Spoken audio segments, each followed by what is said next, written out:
early morning off the record live. It's very impromptu, but I did want to come on live and just make some content um, while you guys are getting ready for work. We can shoot the shit a little bit. I do have my cards. I'll do some reading. Sorry about the way the previous live just ended abruptly. I guess I lost some service and I had to come back, but I'm back. I hope my guys join me again. Welcome back, Jazz. Sorry, every now and then my Wi Fi will act crazy, but here we are. Something is in my tea. Hey, sissy. I know I'm looking like first thing in the morning. My hair ain't done or nothing. And fun fact, I intentionally, the house went live yesterday. What does that mean? Leo, the house went live yesterday. What does that mean? No hallucination. The White House, they went live. Liv, I'm doing this live because of you, honey. I said not the people on the market from our last consult. Oh! Ah! I'm like, wait, bitch. You just made me glitch. Leo, you just made me glitch. My whole system just shut down. If y'all know that my whole system just shut down so that I can go through my ID memory, my memory chip to try to figure out what the fuck she was talking about. The House of Representatives, they went live on their Instagram channel. Why do I care about that? Why do I care about the White House going live? I don't give no fuck about that. That was my inner dialogue. I glitched because I'm like, now why the fuck do I give a fuck about the White House? And did we talk about the White House in our consult? What did I tell her about them people? What the fuck did I say? Oh, now I get it. See? So that new lady, she worked out, right? Okay. Because I don't know who the fuck that bitch was that you had before, but they lied to you. I'm a real estate agent. Ain't no way we get a listing and give it back. We is fighting each other over listings because that's a guaranteed check. In Florida, due to the NAR ruling, um, buying agents can't be advertised. Their commissions can't be advertised like they were anymore. So it's kind of just like the buyer agents have to literally be upfront about them getting a check and who's going to be paying them. Listing agents, you don't have that problem. You selling the house, so you're gonna get that commission from the seller. So if any agent is telling you not to sell your house, fire them. Their job is not to tell you whether you should or you shouldn't. Their job is to tell you about what it would look like realistically if you do, because obviously you hired them because you're thinking about selling your house. So they're supposed to tell you what it realistically is going to look like in the process, what the realistic numbers are.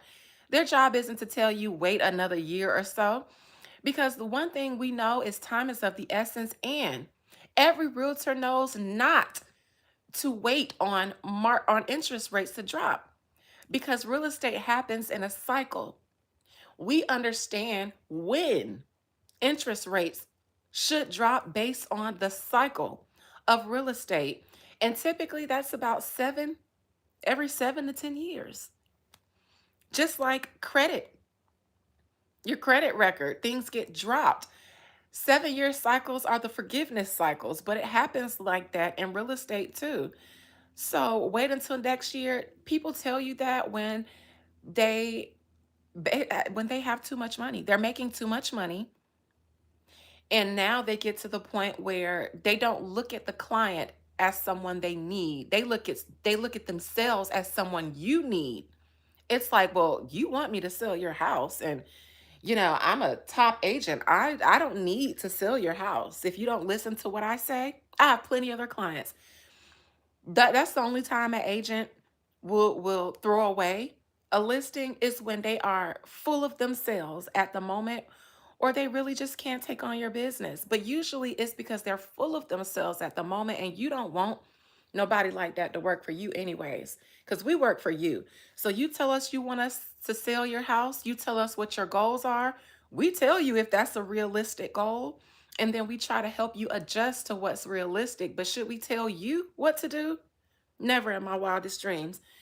So I'm so glad that you fired, you canceled that bitch like Nino, because they're going you that's a situation from hell, and they make agents look bad, and I don't like that.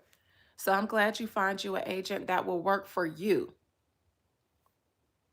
Cause bitch, when you told me, I said, that's ego. That's ego. You see it all the time. It's ego. And she was on it. Yep. Yep. Yep. Hmm. Sorry, I'm not in your state because I'd have sold that shit for you and got what you wanted for it. Mm-hmm. I do woo. So I'm gonna sell your shit. I don't give a fuck what the market look like. I run the market.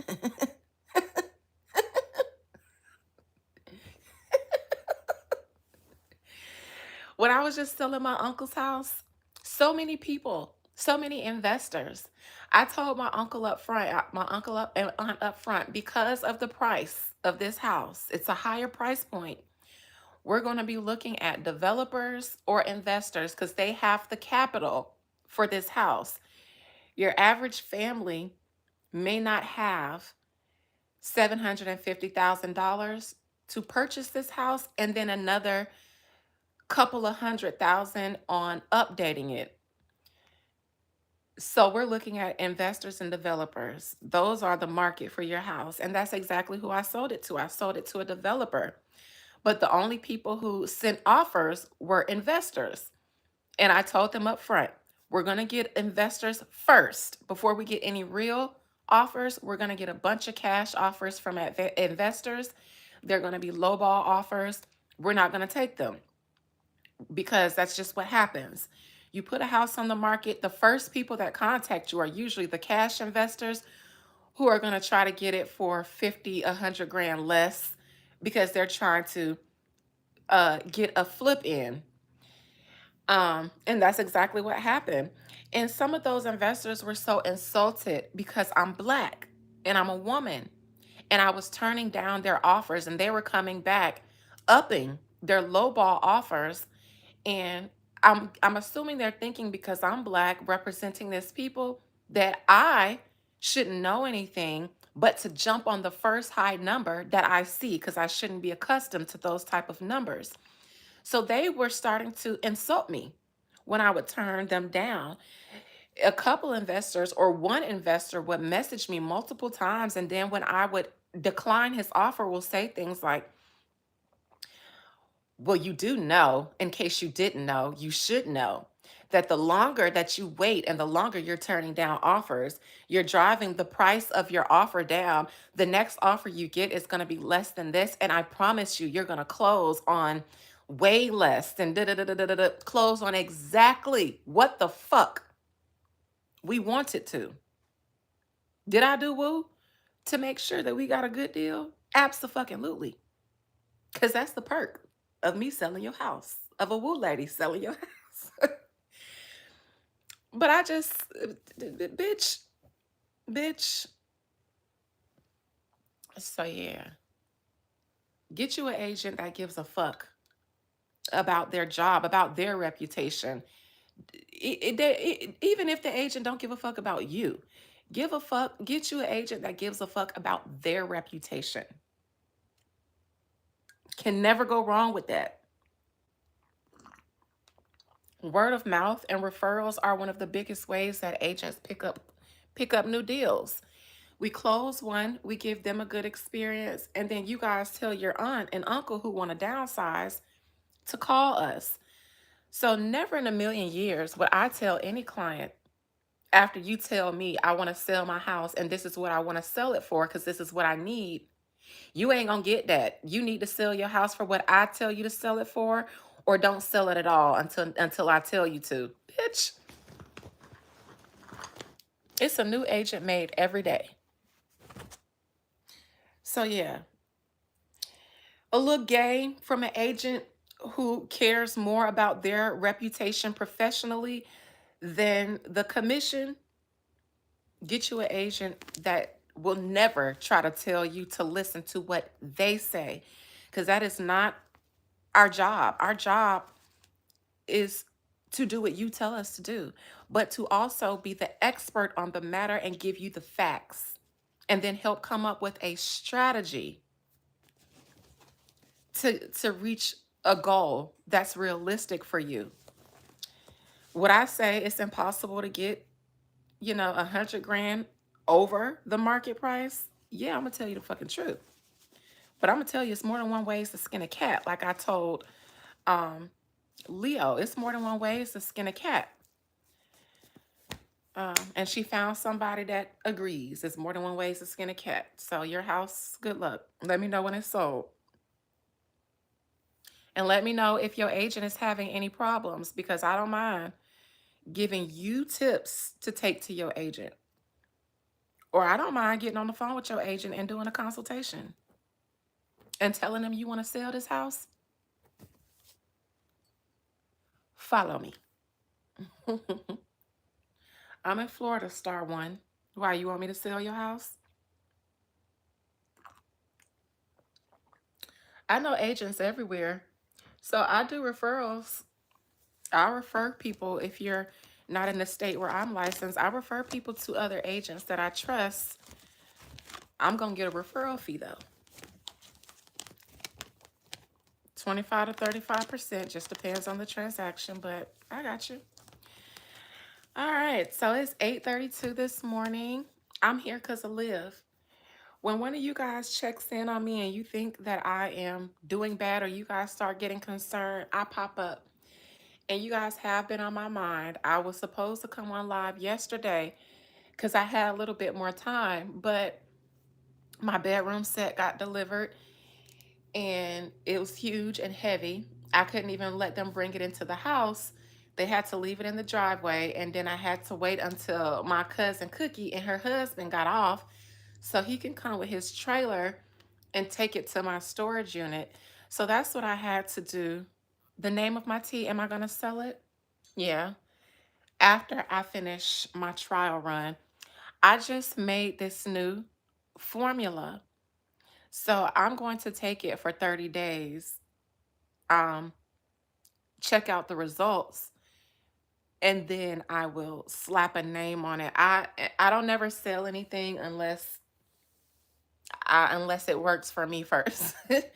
All the woo that I do for you guys, all of the services that I offer are old. Like I'm working on new stuff now. I'm growing on my own. My rituals are changing. The spirits that I work with are changing. The systems that I am most comfortable with are changing. Um, s- so everything that I offer as a service is born from survival. Everything I offer to you guys is tried and true to me and to my clients that existed before I got on YouTube. I'm at the point now where I'm already experimenting with new rituals and new ceremonies and things like that. We're moving onwards and upwards, getting introduced to new spirits that I've never really encountered before. The Lua is heavy on me. For those of you who are familiar with my journey, I was born initiated. There's nobody who could have taught me the things that I knew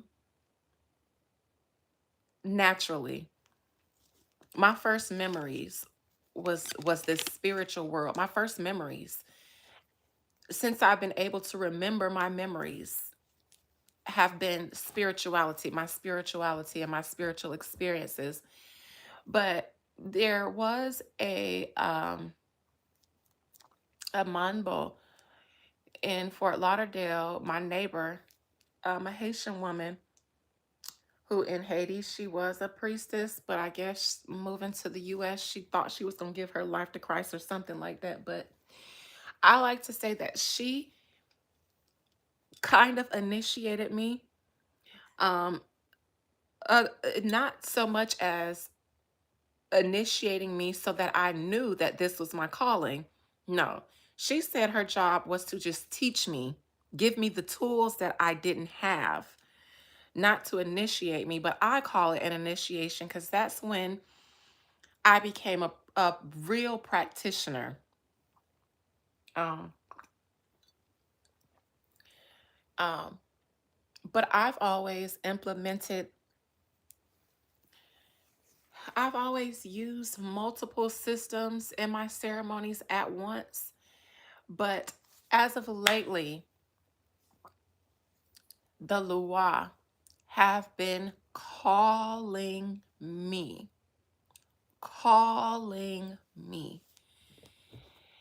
um, not to just, they've been calling me to come and sit, dine, fellowship with the spirits of voodoo. I'm not talking about hoodoo or the offshoots. I'm talking about the real deal. None of the other systems that came from it. I've been called to sit at the table to fellowship with the heads of that system because I guess it's just time for me to submerge myself in it. So yeah, this tea, um, the recipe, some of these herbs were given to me from some Haitians. These are some of the herbs that they use in their healing. One of them I shared with you guys when I ordered Pau de Arco. That's good for um, drying out and kind of sucking out mucus out of your chest, out of your lungs. It kind of fights off bacteria, um, cancerous cells, things like that. So, because I do smoke the devil's lettuce and because guilt gets trapped in your chest area, then I am working on not just cleaning out mucus and smoke and stuff like that, but I have a little bit of residual PTSD trapped in my body. So the rest that I've been doing has been focused towards allowing myself, now that I've kind of healed these things and acknowledged a lot of my traumas, and I've healed them on a emotional and a spiritual and subconscious level. Trauma still gets trapped in your body. I talk to you guys about that all the time. Now I'm in the process of ridding a lifetime of trauma out of my body. It's one thing to address it and break those chains energetically, but then it's time to rid all of that stuff out of your body so that now that you've allowed yourself to live and thrive in a more healthy way, now you have to bring your body into that state of well being as well. Thank you. I will always keep moving, period. You say you're proud of me. You sound like, are you just a client of mine, a viewer, or are you somebody that knows me personally? My daddy stalks me. So I asked because I wondered if you was my daddy. My daddy is a Scorpio. He would never just come out into the chat and be like, hey, baby girl, it's your daddy. But would he be watching? Is he watching me? I'm sure he is. I'm sure he is. And I'm sure he's proud of me. I'm so serious though. I'm serious. If you're not my daddy, Like, are you someone who knows me personally? Because I'm proud of you is very, oh, well, thank you for being proud of me. I was like, that must be somebody I know. She said, is you my daddy? You're a seer? Okay. Okay, that makes sense there. I was going to say, you're either somebody related to me or something like that, because for people to hear about my healing journey, that's usually what people are the most proud of me about, because the people who know what I've been through, they're the most proud of the person who I am because of what I've been through. People who know me say things like they believe, what I've been through, I shouldn't look the way I look. I shouldn't I shouldn't be the type of woman I am. I should be a hot mess when they know my life story. Nobody expects people that have been through what I've been through to come out this way. So when I hear people say I'm proud of you, it's usually somebody who knows me, and they say that because they understand. They understand what I could have been. And when I start talking about healing and overcoming trauma, it's usually the people that are closer to me that are proud of me for that, because it could have took me down. Could have took me out. Okay. All right. All right. We are family then, just not like that. Soul family. Welcome, Jay. Thank you for being proud of me. I love you for that. You feel very cousinly to me, and I appreciate you. So yeah, this tea is helping me. Well, I have various teas that I'm working with. I have an anxiety. That's my tried and true tea. That is my tried and true. It's the first tea blend I made when I got my little certificate in herbalism, because I did in 2020. I got they call it a master herbalist, but bitch, anybody who studies herbs can be a master herbalist. I didn't need a certificate, but sure, I did. I got it so that the Negroes would take me seriously, because y'all only listen to people when they have a title behind their name. So I got it for the Negroes. But really, my family suffers from high blood pressure, everybody. So I was like, well, let me learn some herbs and turpentines so I can heal my family from that pressure. And then it just seemed to all come in handy because I'm a woo lady. And I don't work on my family at all. I don't do shit for them because they don't follow this shit. They want to go and pray. They want to go to their pastor and let their pastor prophesy to them. They want to wait on the Lord and wait and wait and wait and wait. Meanwhile, they're decaying and losing. Then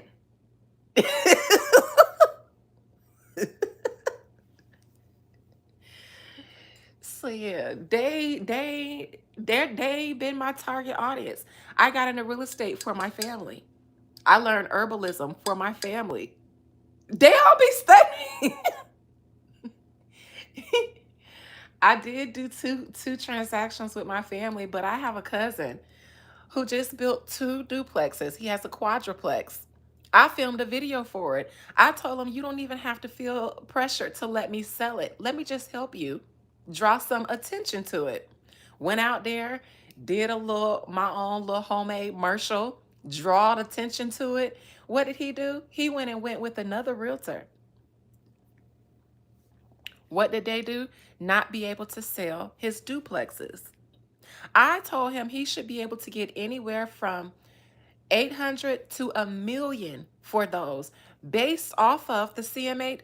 I just saw somebody sell the same the same quadruplex, same 2 bedroom, 2 bath, same brand. There was nothing different.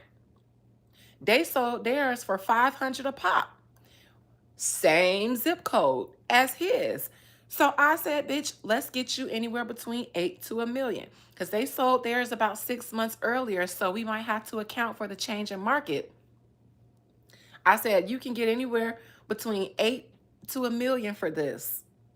You don't even have to Go with me. I'm doing this for you because you're my family. So I did the CMA and I filmed a little walkthrough, a little commercial. It's on my Wealth with Adina page. I don't know who he let sell it because I never heard back from him. But I just saw him at the party that I went to, that all white party, because that was his mother's 70th. And he was telling me about how he's thinking about turning it into assisted living facilities because he had them listed for 800,000 and the agent couldn't sell it. I was like, why couldn't they sell it for 8? You can get 950 to $1 million for the. I'd have got him the whole meal. Now he don't know I do woo. And my family don't need to know that because I won't do it for them. They would never ask me to because they still waiting on the Lord. So they wouldn't ask me to, and I don't do it for them. But baby, when I tell you, that's it, that's what you get. Because you know you got a realtor in your family. Why didn't you come to me? Other than the fact that y'all look at me as, oh, that's just Dina. I know he was sick when I just closed on my uncle property because I got them the amount that they wanted.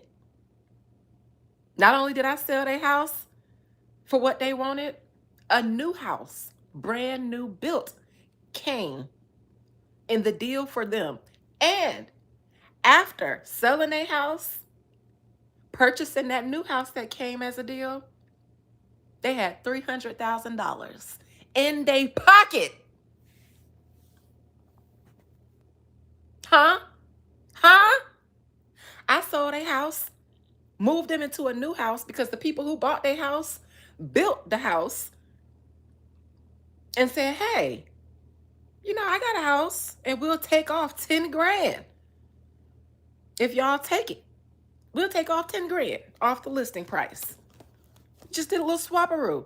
And they still walked away with 300,000 and a brand new, unlived in 10-year warranty house. They got a 10-year warranty on every appliance in their house, even the paint. People got to come and fix it for the next 10 years if it breaks down. And now his property's still sitting there, and now he got to turn it into, he thinking about turning it into an income-bearing property, but the problem is, who gonna manage it for him? That's the other problem. Don't nobody want to be the property manager or responsible for that. So what would have really worked for him is to sell it because he wants to get his money and be done. I'd have had it sold.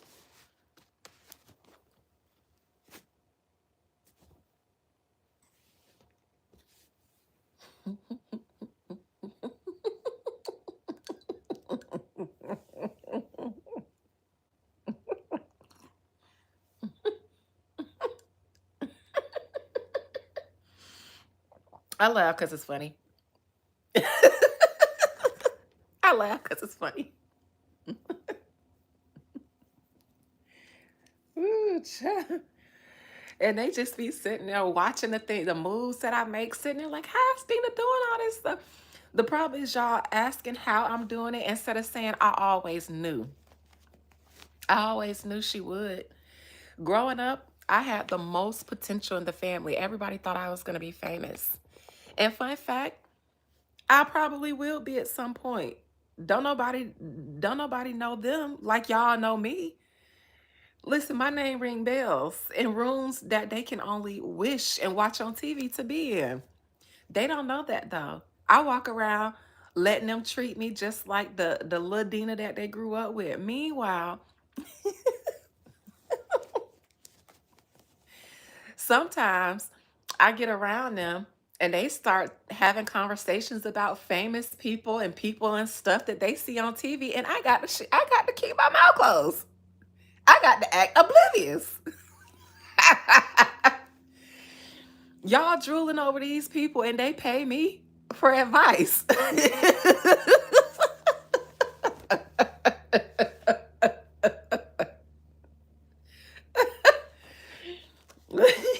Y'all paying to go to these people's stuff and they paying to come and talk to me about it. And I just Ooh, child. Now I got one cousin who know exactly what it is, and she just be like, "Listen, y'all play with Dina if she wants.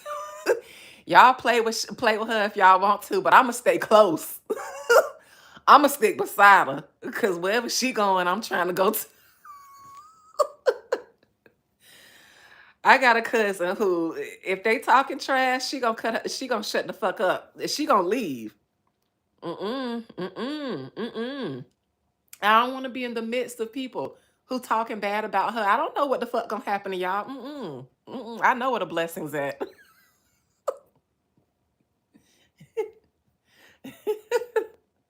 She knows ball. She know ball. I peeped it too. I say, okay, I see. We love each other for real, but once she found out how I get down in these streets, she said, "Oh shit, bitch! I knew I choose the winning team, but now I know for real." But she always know how to choose the right ones, so it ain't just me. She always choose up, and she's smart too, because bitch, if you hanging with me, you better know that I'm an asset. Hey.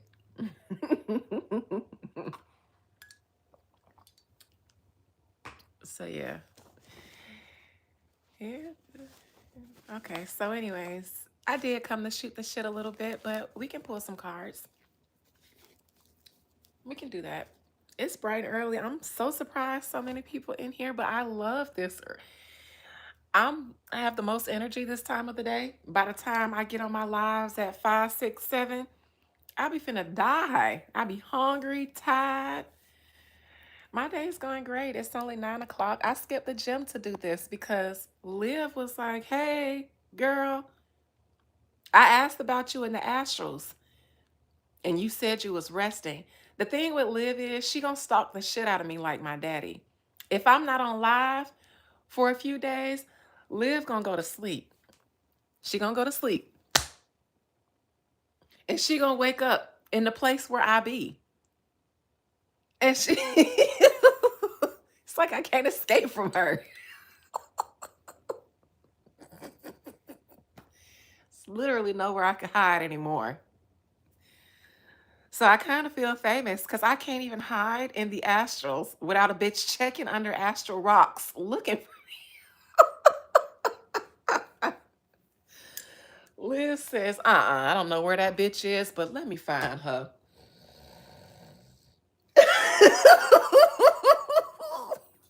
I can't stand it. Talking about it's not on purpose. Bitch. Yes, it is. I don't believe that. Fun fact though, y'all, Liv is a seer too. She's good in them astrals. Because she came to me and she was like, I saw people dying in the astrals left and right. And I said, well, because they is dying. Fun fact, that rare planetary alignment, I've been talking about that, and the conjunction between Pluto and Mars, it is very dangerous. We have seen people drop like flies, not just in the mainstream media, but around me. I think 3 or 4 people this week have died that my mama know. These is people she know. My generation ain't dying like that yet. And she I don't know why people just keep dying. I said, "Mama, you in your 60s. Your friends is." I can't stand my mama sometimes because she does not know that she's not a child. It's so hard being the firstborn to 2 baby siblings. Both of my parents are the baby because, bitch, grow up. You is in your 60s. All your friends is supposed to be dying right. She's talking about she don't know why everybody died. Bitch, do you know that you in your 60s and not your 20s? What is your friend supposed to be doing at this point in life? She just, and when I say stuff like that, it's just like, huh, I never thought about it like that. Cause you don't be thinking about shit. She don't understand why she ain't got no man. I told my mama a long time ago, "Mama, this is what your dating pool is gonna look like." No, I'm gonna tell him, Amon, Jazz, Amon, there are things that you can do for this planetary alignment. We just did it though. The offering ceremony, we gave offerings to the spirits because people was dropping like flies, and we said, "Here, take this offering." We did. We did an offering. We gave offerings to the spirits. When was that ceremony? On the 16th? And ain't none of us drop. No, but because of Liv's astral travels, we dug a little bit to see what they were doing. And this happened in a members live. And the ancestors have been busy. So we did an offering ceremony because since they were busy, offerings just gives energy to beings in the astrals. They need energy too because they be busy doing stuff for us. So the least we can do is send them some energy through food or a libation, you know what I'm saying? Or, something like that. That's what we did because I couldn't think of nothing else better to do when we dug into what was going on in the astrals and saw that they was kicking ass and taking names.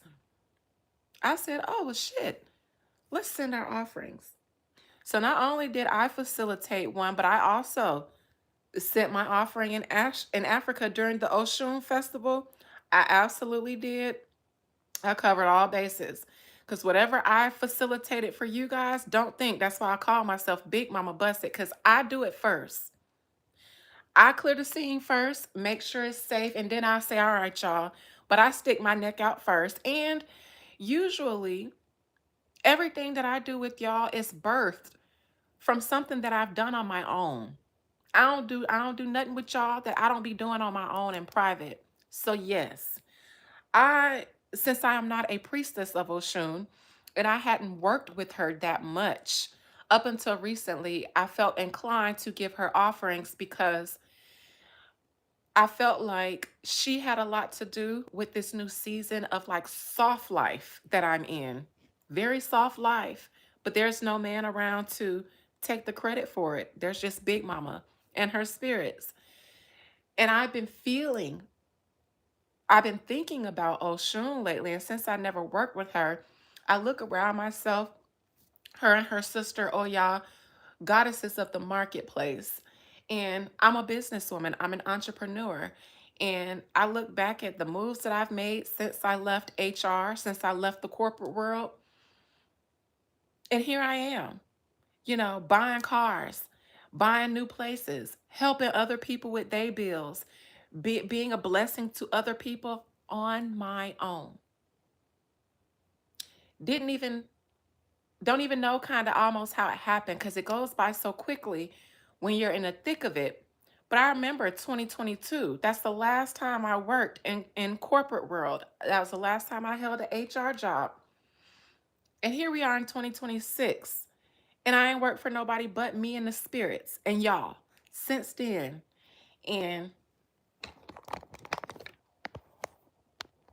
that's just the stuff that's not in storage yet. All these boxes, I got shit that I had to move to storage. Everything in my shit gonna be brand new when I move in. Everything. I ain't had to worry about the cost of nothing. I bought every fucking thing I wanted. It's shit in the other rooms. It's shit in my woo room. It's shit right here. And the stuff that I took to my storage unit yesterday. So, and mind you, I only ended up back here because of a divorce, a separation. Started out fighting for my life. And now, you know what I'm saying? So,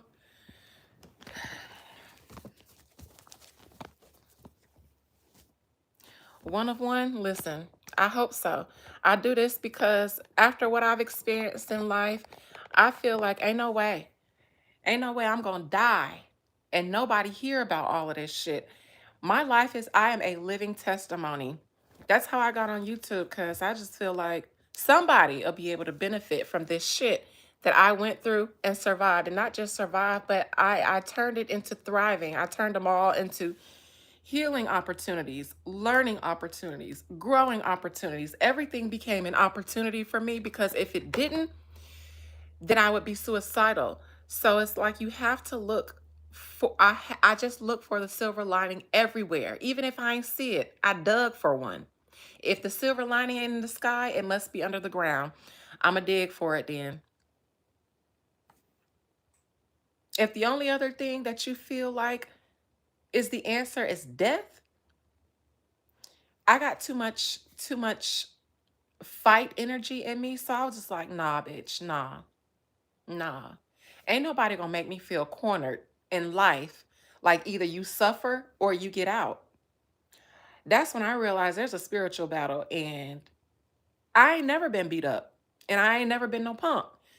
So let me roll up my sleeves, even though I'm hurting right now, even though I'm bleeding out, even though I have enemies around me, even though I have family enemies around me, even though I have this trauma that's sitting in my body, ripping my organs apart. Get out or die trying. Heal or die trying. And look, I did it. Still doing it. So this tea is another saga, to circle back to the tea. And I'll give it 30 days, but so far I like it. I like that since I've been drinking it, because there's so much going on in my life right now, and I could typically get anxious with worry because of my sister having surgery. The old me, worry would have taken my mind into the deepest parts of her surgery. It's just a little surgery on her ACL. In my mind, though, let my mind and anxieties take it over, and then I'd be sliding down the wall because my mind would have given me a scenario that's not even real. But because I'm almost triggered, I'm wired almost towards trauma because it's all I've been through. Then, even when it's not a threat, sometimes my nervous system is so used to trying to fight one off that it might look for one. So it has a purpose. So I'm in the process of reprogramming my nervous system. That's where the rest that you keep seeing comes in, Live, because it's not like a sleepy rest. It's like a I'm not going to feel inclined to do anything rest other than rest. Yesterday, I kicked my feet up on the couch and binged watched old episodes of Real Housewives of Atlanta. I started from episode 1, made it to episode 2, and I told myself I'll watch all the way up to 17 because I haven't watched in years. But, and I kind of enjoyed it. Just not doing anything, sitting up, watching TV. I don't watch TV often, so it was cool. But I've gotten used to not feeling like I'm worthy unless I'm productive. So rest, even though I'm in a season of being able to rest, I wouldn't give myself permission to because I felt like I'm useless if I'm not being productive. Now, though, bitch, somebody shared something, a gym person, and they mentioned that rest is a part of the workout. That one post changed my mind. Changed my mind. And I thought, oh, so maybe I can start looking at rest as being productive. So while I'm trying to reprogram my mind, I have to trick it because my mind will say, no, you need to be active. But that one little thing where that workout person says rest is a part of the workout, I was like, okay, so I am being productive by resting. Now I can rest because somebody told me that I'm still being productive. So now I can tell, I can allow myself to rest. It's sad that I have to play these Jedi mind tricks on my mind, but until I reprogram it, then that's just what I have to do. I have to teach it to think differently.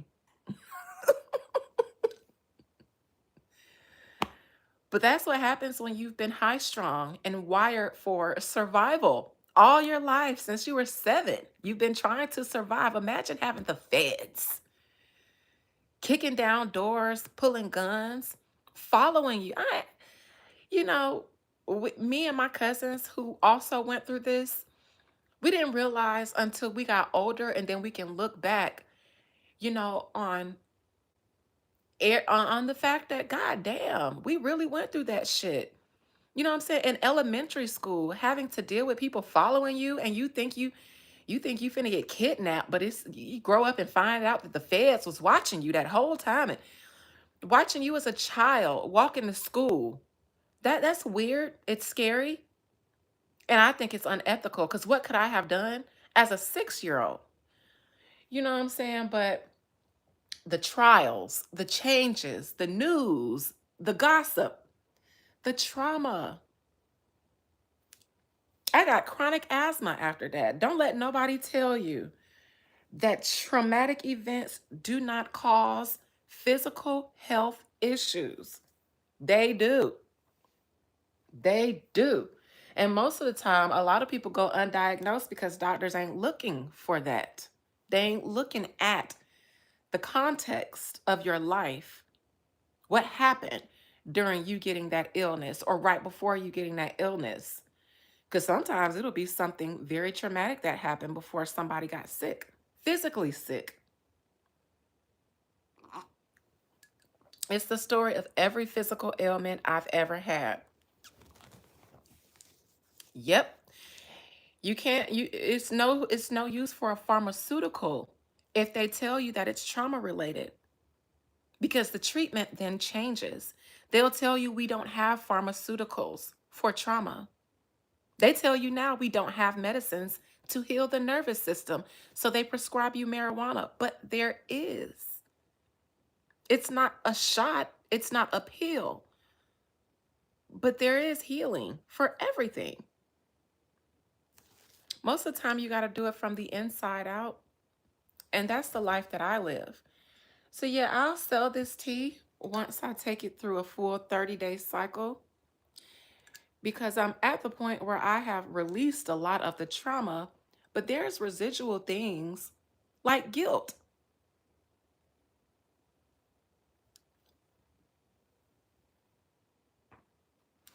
Like the guilt about leaving people behind who you can't take with you in healing because they're dead men walking. And they'll do you more damage than good if you try to save them. Try to save a person who can't swim, sometimes they'll drown you trying to save them.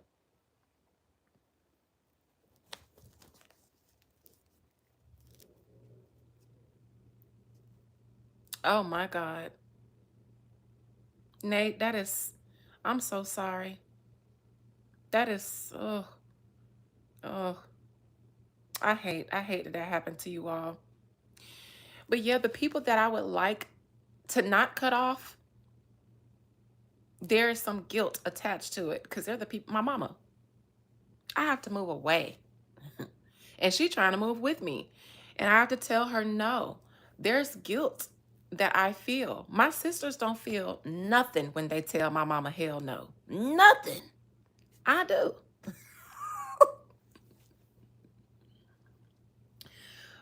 But she showed up for them. She gave them the best of her. I didn't get the best of her. They give her her ass, they ass to kiss. I can't do it. So I am actually trying to rid myself of guilt because my mama is somebody I can't take with me. She'll kill me. The trauma, I'll never be able to get it out. She will kill me and be at my funeral trying to figure out what was wrong with me. And then she'll look for someone else to cling to, not realizing that that parasitic activity, she just sucks the life out of people. And the only people who tolerate her like that really is me because my sisters don't.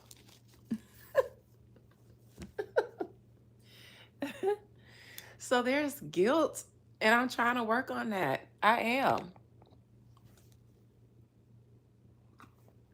My cousin told me yesterday, you can move to Timbuktu, but if you don't deal with how you don't like to hurt your mama feelings. So And the thing is, I don't even be giving a fuck about her feelings. It's respect. I don't mind doing things for my mama, but my sisters don't. And that means that my mama will come to me and depend on me. And I feel like it's three of us. I'm the only single one. I ain't got no man. They got men in their lives. That means extra income. It's just me. But so for instance, my mom broke her TV. She saw one in Walmart. It was just $108. She was like, "Can we all chip in and get it for me?" My first mind, your TV ain't got nothing to do with me, and it doesn't make any sense that you can't afford an $108 TV. But my mother is not good with money, which is another stress factor for me. Never has been.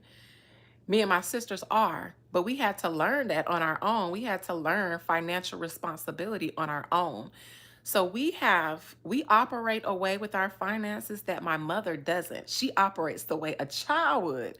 We operate like adults would. So we're all honest, always having to tell her no because she's asking for money. She's already stopped asking my two sisters because they stopped giving her money a long time ago, and they told her, "You spend too much time in the stores. There's no reason that you have to ask us for money, but you be in the stores all the time." Rightfully so. So she knows that she can't ask them for money because it's a hard no for them. My thing is, we should be able to come together and do stuff for our mama because she's our mother. Should we have boundaries? Yes. But like when she needs stuff, because y'all kids be here, y'all kids be at her house with them. And so with her. And so if her TV in her room isn't working and it's just the TV in the room for them, what's she gonna watch? And they were like, "Well, take the kids' TV and put it in your room." But she's like, "Well, that's the kids' TV." So they like, "Well, your TV ain't our responsibility." And I thought, now that's fucked up. Because she literally said, all of us chip in. That's five of us. $108, $20 a pop. They said no. So the guilt isn't just because I don't want to help my mama, it's because I do. But I feel like we should be busting everything down the middle because this is our mother. And y'all got a version of her that I didn't get, to be honest. So y'all should be, and y'all got kids. Y'all should be the ones doing the most for mama because y'all are the ones who have to rely on her the most to help y'all with y'all kids. They literally get mad when she want to go and do stuff for herself because they be wanting her to only take care of their kids, but they don't want to chip in and do stuff. So then she'll come to me because she knows that I'm not like that. I'm going to help her. But then that puts all of the burden and responsibility on me. And I don't think that's fair because I have a life too. I run a business. I run two businesses, Beyond the Veil and real estate. They got baby daddies and kids. I got kids, clients. I got more kids than them because I got more clients. I have hundreds and hundreds of clients. I can see thousands of people a year. That's where I'm at today, Kimberly. That's where I'm at today, and that's where this conversation is from because I have gotten to the point where I have no choice but to cut everybody off. Everybody. And not saying like I'm not going to talk to them, but yeah, no. Because yes. And that's why my heart rate be up. Heart fine. They've done every test. Heart good and strong. I'm in the gym 5 days a week, but let me tell you, they stress me out. They stress me out. So it's literally, they have to get a version of me that they're going to hate. I ain't even lonely. Every day I think I just want to be left alone. Lonely is, I ain't gonna be lonely at all. I'm not a lonely girl. Everybody that knows me knows that I spend a lot of time by myself. I don't got homegirls that I run around. I'm always by myself. I love it. I don't even pray for my prayers cost. They don't want my prayers because they think I'm a witch. They think I'm evil. So I don't pray either. I do like I pray differently. I don't get on my knees and Lord and no, I speak life into them. I just speak life. And I know that they'll be taken care of because we share the same ancestors. But I am a practitioner, so I only know how to do spiritual science. I only know how to do the science and get the results. If I can't do that, then I love you. I'll be here to take the kids to school. So that's what I do. Kids spent here last night. I was responsible for getting them to school this morning. That's my job. I'll probably do the same thing tomorrow. I hold it down however they need me to. But as far as that's concerned, because they look at me like, she's evil, then that means they don't want my prayers. And my prayers work.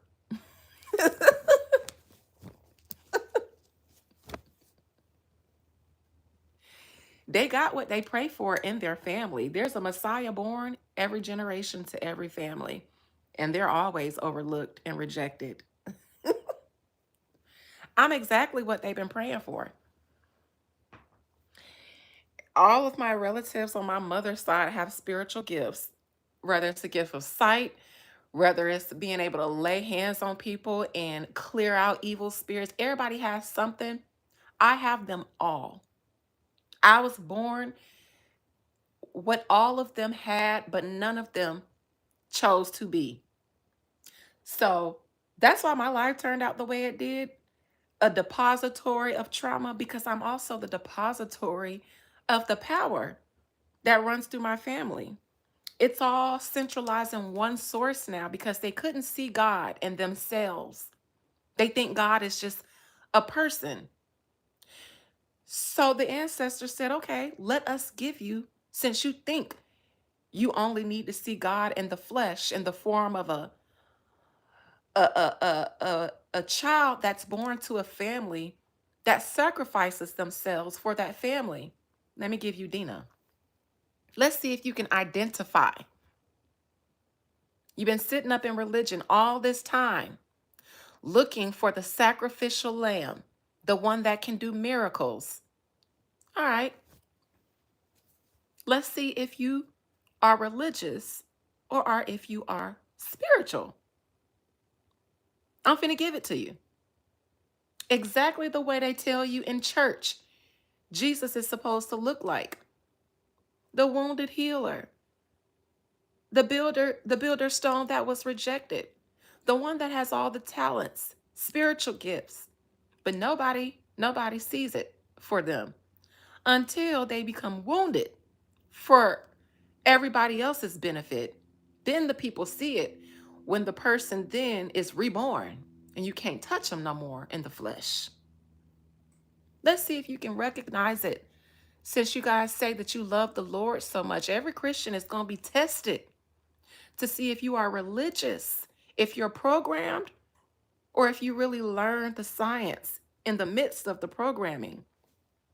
It's going to be put dead in your face, and you're going to reject it like my family did. Then there is your judgment.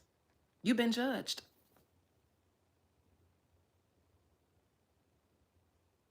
Now what? After you miss the Messiah, like they say in the Bible, and everybody would accept the anti, now who could that anti be? If the Messiah is their own relative, but they reject it for what they learn in church, for Jesus, then who is the anti?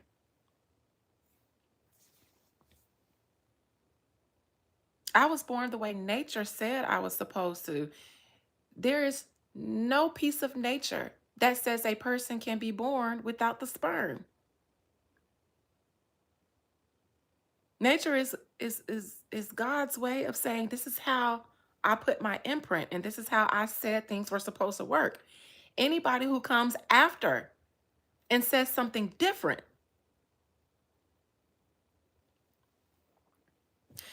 yet they waiting on somebody to come and say something different from what the Bible says, even though the whole doctrine of Jesus is contrary to nature.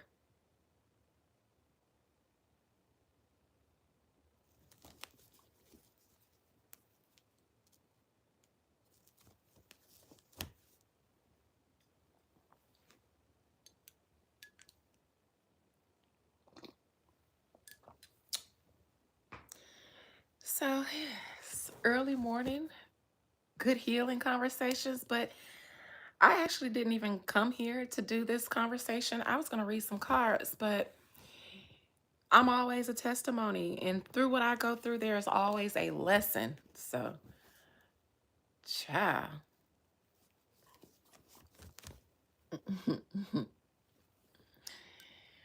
They've been bringing people to for me to lay hands on since I was a little girl.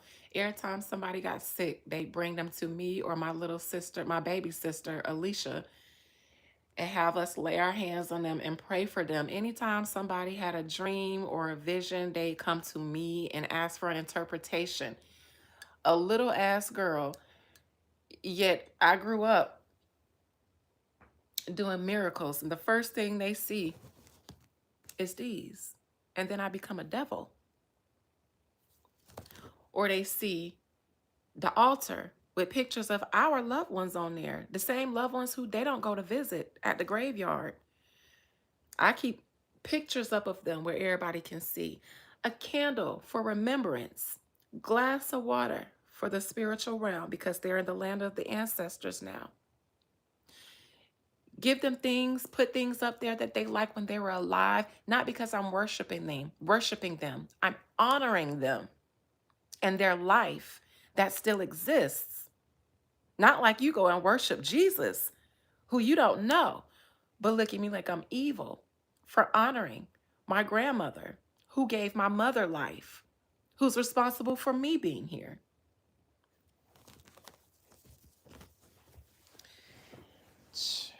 Now I've become the devil, the same one who used to lay hands on them. I've become the devil.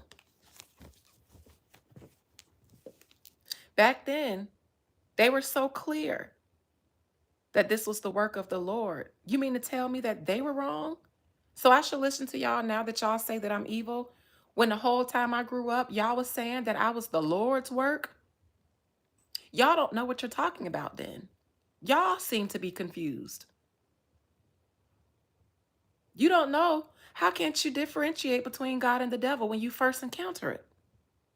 So you guys aren't qualified to speak to me about spiritual matters. Now, when I say things like you aren't qualified to lay hands on me, then I become the bad guy. Then they get mad. Boy, my mama almost cussed me slap out when I told her she didn't have the authority over me to speak into my life that way. Boy, listen, y'all think cussing at y'all mama is bad? Tell her that she don't outrank you spiritually. I ain't gonna never disrespect my mama, but I'm gonna say that and stand on it. And you're not gonna. That's where motherhood can't. You that don't trump. That don't trump. So I'm not standing down to that. You said God always told you that you would have the gift of sight, but you would never be able to operate in the office of a prophet. I've been trying to help her see why for years. I say, Mom, ask yourself why. Why would God allow you to have spiritual gifts, but never allow you to have the authority of with the spirits behind you to walk in it? Ask yourself why. Was never able to do that. She still don't know. My mama would kill the Lord. My mama would kill God because she's looking for what the people told her it should look like. So if it showed up in any way other than that, he's a goner. God's a goner. God showed up as her firstborn daughter.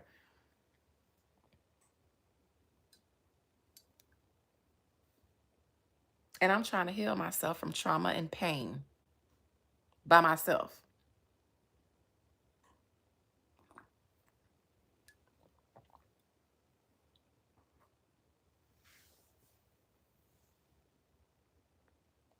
No, Leo.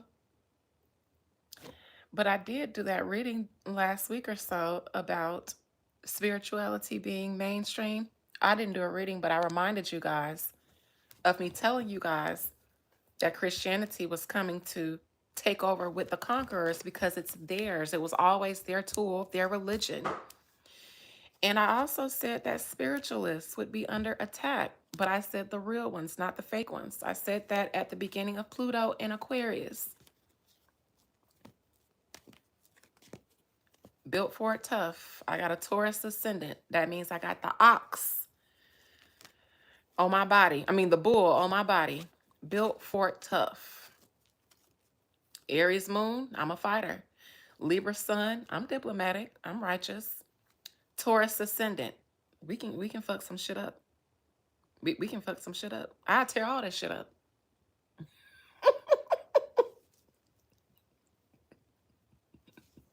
I'll knock I'll knock all of this shit over. And then help everybody clean it back up like a good Libra sun would do. That Taurus ascendant and that Aries moon, we'll knock all this shit over. But we also gonna clean up the mess that we made afterwards.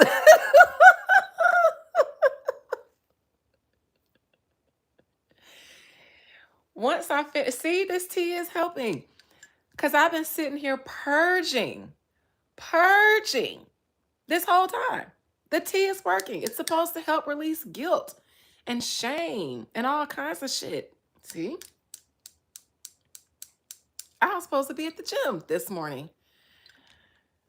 I said, let me clock in. And I was supposed to do a reading. But instead, I've been sipping tea and spitting shit out. Thank you guys for being my burping cloths. Yes, watching the tea in real time. Mm-hmm. Let me go and get it. Shout out to the tea so I can tell y'all what all I put in it. Hold on. Let me just sit this here. I ain't gonna take the camera with me because it's right there in the kitchen. Ooh. See, I didn't even make a full mason jar because I just made enough for me to try a couple of mornings.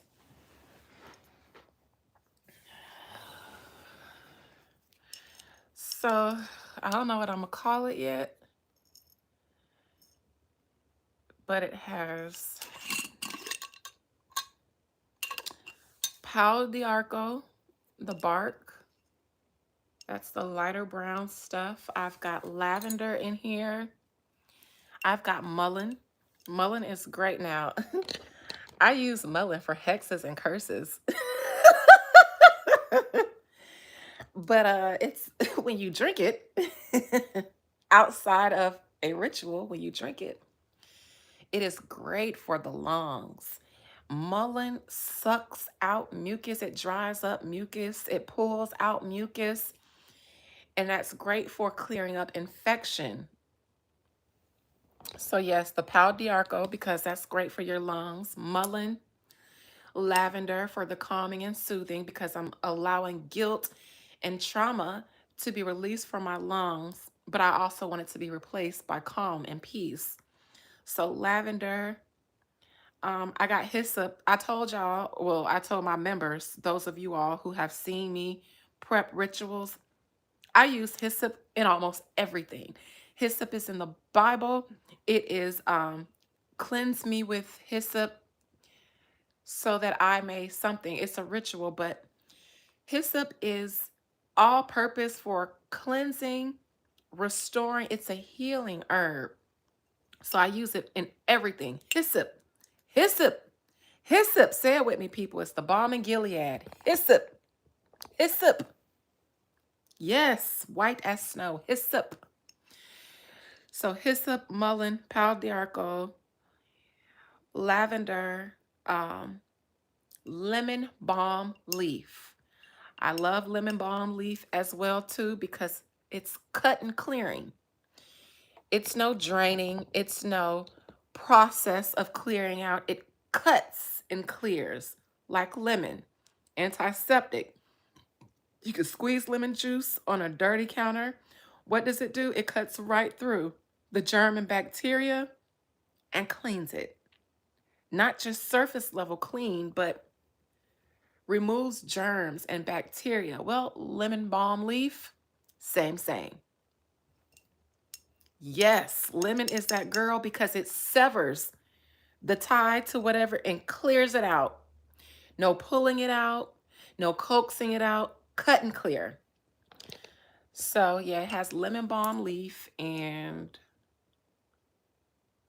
chamomile.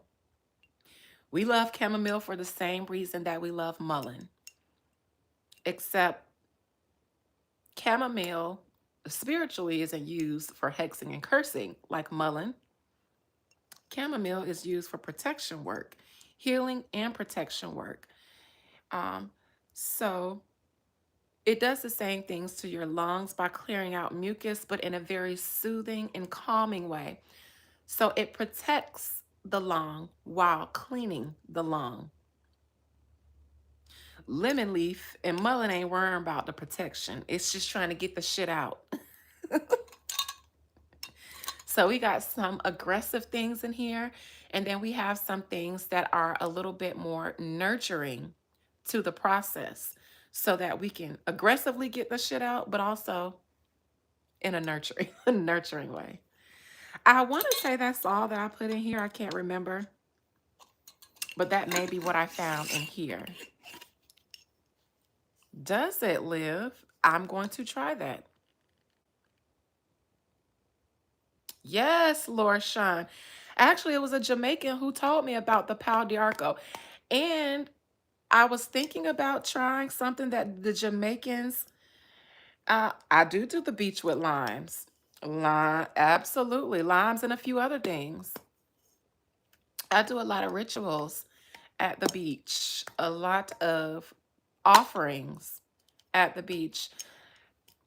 But I picked all that up from Lauderdale. You know what I'm saying? Living in Lauderdale is just like living in Jamaica or Haiti at the same time. So I learned a lot from the Caribbeans. Um, and shout out to the Caribbeans, to the Jamaicans, to the Haitians, to the all the Virgin Islanders and all the Caribbeans. I love y'all. I love y'all. Do y'all love me? Because I love y'all. Whether you love me or not has nothing to do with what I choose to do with my love. Yes, very regularly, I go to the ocean at night, certain moon phases, and submerge head to toe. Hey, okay, shout out, throw your L's up. Broward, Lauderdale. Okay. Okay, shout out to the Royal Palm girls, because that's where my house, I'm a Royal Palm girl. And my in-laws, they was Melrose hoes. My sister-in-law was a teacher at Dillard. I believe she retired, but if I told y'all who she was, anybody that's from Lauderdale wouldn't know who my in-laws were. So I keep that very private because both my father-in-law and my sister-in-law, oh shit, that's gonna be a dead giveaway. That's gonna be a dead giveaway. If any of you guys went to Dillard, if you know any of the Butlers, Mrs. Butler, Mr. Butler, he was an automotive teacher for a long time at maybe Dillard, and then, what is it, ATI? Was that the school?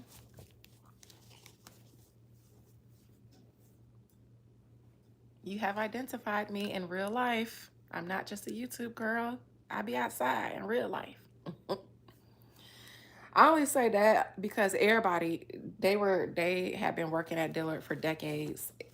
So anybody who went to Dillard knew at least my sister and father-in-law for sure. So yeah.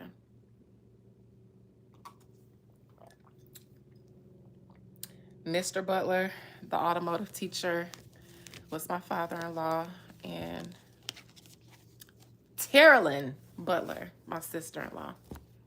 I don't remember what she taught, but yes, the AKA, for those who like, wait, wasn't she the AKA? Yes. I don't know why I heard somebody say, I know Miss Butler, she the AKA. Mm-hmm. Mm-hmm. All right. Enough of that. Enough about giving my identity to the world so that now y'all can do background checks on me and find out that I'm really that bitch. A Florida legend, okay? All right, y'all want to talk about anything now that we got the Lord's work out of the way? I feel better. Now that I've regurgitated on you all, I feel better. Time for some of the devil's lettuce. Y'all like these little chats? Y'all like them early in the morning or late at night? Because I ain't gonna lie. You been new. Jazz! You knew what? Oh, I was gonna say you been new my in-laws. I was gonna say this whole time you be the you knew. You done nude. Hey, Q. Hey, Q. Y'all, Q is Papa Bear in the chat. I don't know if it's any other men, but whenever Q steps in, I act right because he's a man. And I feel like it's always a bunch of us ladies in here cutting up. But when he come in, for some reason, oh, okay, that bitch. Okay, I was gonna say, oh, you been nude about my in-laws. That means you done check me out.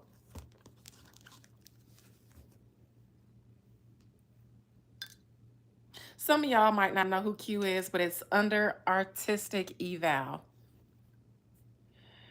I don't be feeling like saying all of that, so I call him Q because that's how he approached me, as Q. You can't smoke for shit. It ain't for everybody. I wouldn't recommend people who can't do it to do it. But for a bitch like me and my PTSD, y'all better be happy I got the devil's lettuce. I tell people, y'all thank the Lord for weed. I shouldn't thank God for weed. Y'all should thank God for weed. Because if I had to live in my mind and with the shit that I've been through in this body with no help, oh, and I'm not a pharmaceutical girl. So we gonna get the herbs all the time. Y'all have to thank the Lord for the devil's lettuce, because if I wasn't on it, y'all wouldn't have me. I need weed to help bring me down. It helps me deal with the bullshit of living amongst humans. Earth ain't bad, it's the humans that's bad.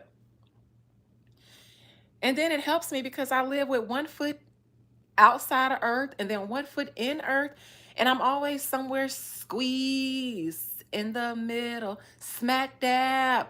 If y'all ain't no 80s baby, y'all don't know nothing about that Oreos commercial, but squeeze in the middle, smack dab in the middle. It helps bring me down. Weed don't get me high, it brings me down. You want to feel something? Just do an edible. My sisters will do an edible like once a year. And it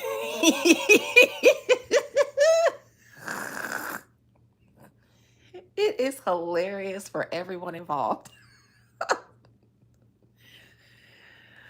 Ooh, child. My sisters on edibles is funny. They don't need shit. They don't even need edibles, man. Ooh, we like for them to do edibles just so that we can get a good laugh. Oh, it's so funny. Oh, but for edibles, some people do better with edibles.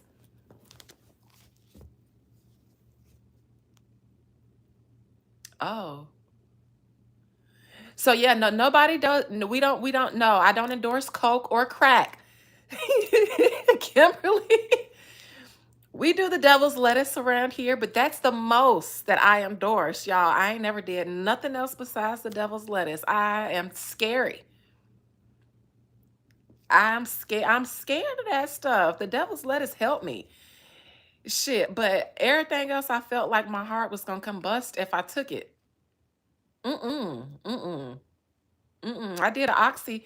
when when I got in an accident and it was prescribed to me. And I thoroughly enjoyed that experience. I'm not gonna lie. Them oxycodones had me floating. I didn't feel shit. That's the problem though. I didn't feel shit. It's like it felt too good. And I was scared I was gonna like it too much. I said, no, I can't do this because I might get addicted. And I can't be productive. I can be productive on weed. I've been smoking since I was 15. But those pharmaceuticals, no, they take my control over myself away, and I have to be productive. Mm-mm. Once I sat on the toilet for an hour staring into space, I was drooling and everything.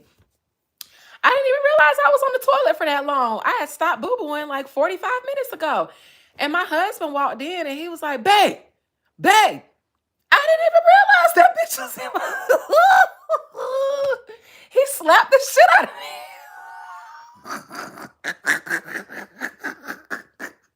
He slapped the shit out of me. And then it scared me when he slapped me. He almost slapped me. I almost got slapped clean across the room off that toilet because I felt light as a feather. So he just did like this, but bitch, I just saw myself flying across the room, draw still around my ankle. When I realized that I was just sitting there, I was like, no, bitch. No, bitch.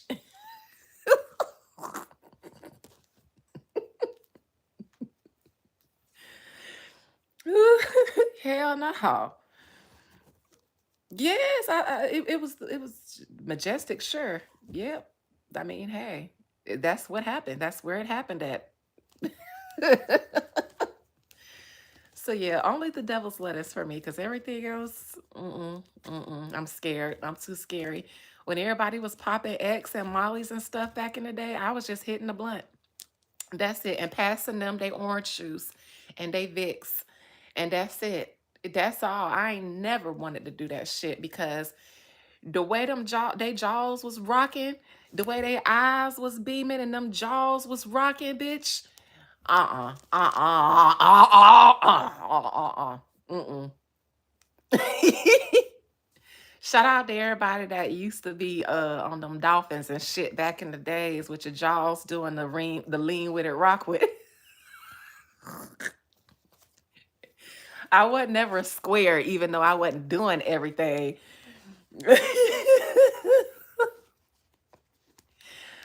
But bitches really thought they was in the club in 2006 and in 2007, hot shit, and their jaws just rocking as fuck. And everybody thought they was bad. But for people who didn't do the pills, y'all look crazy. Just everybody in there, shades on, vibing, just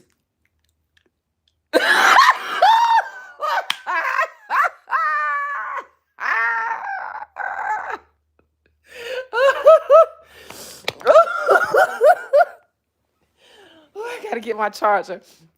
Ooh. Y'all, listen, the pill era was the funnest era ever for somebody who ain't do them. But I heard they was lit for y'all too, because baby, y'all will be up for 3 days. I get some of the best meals, some of the best company. Bitch, the houses will be clean.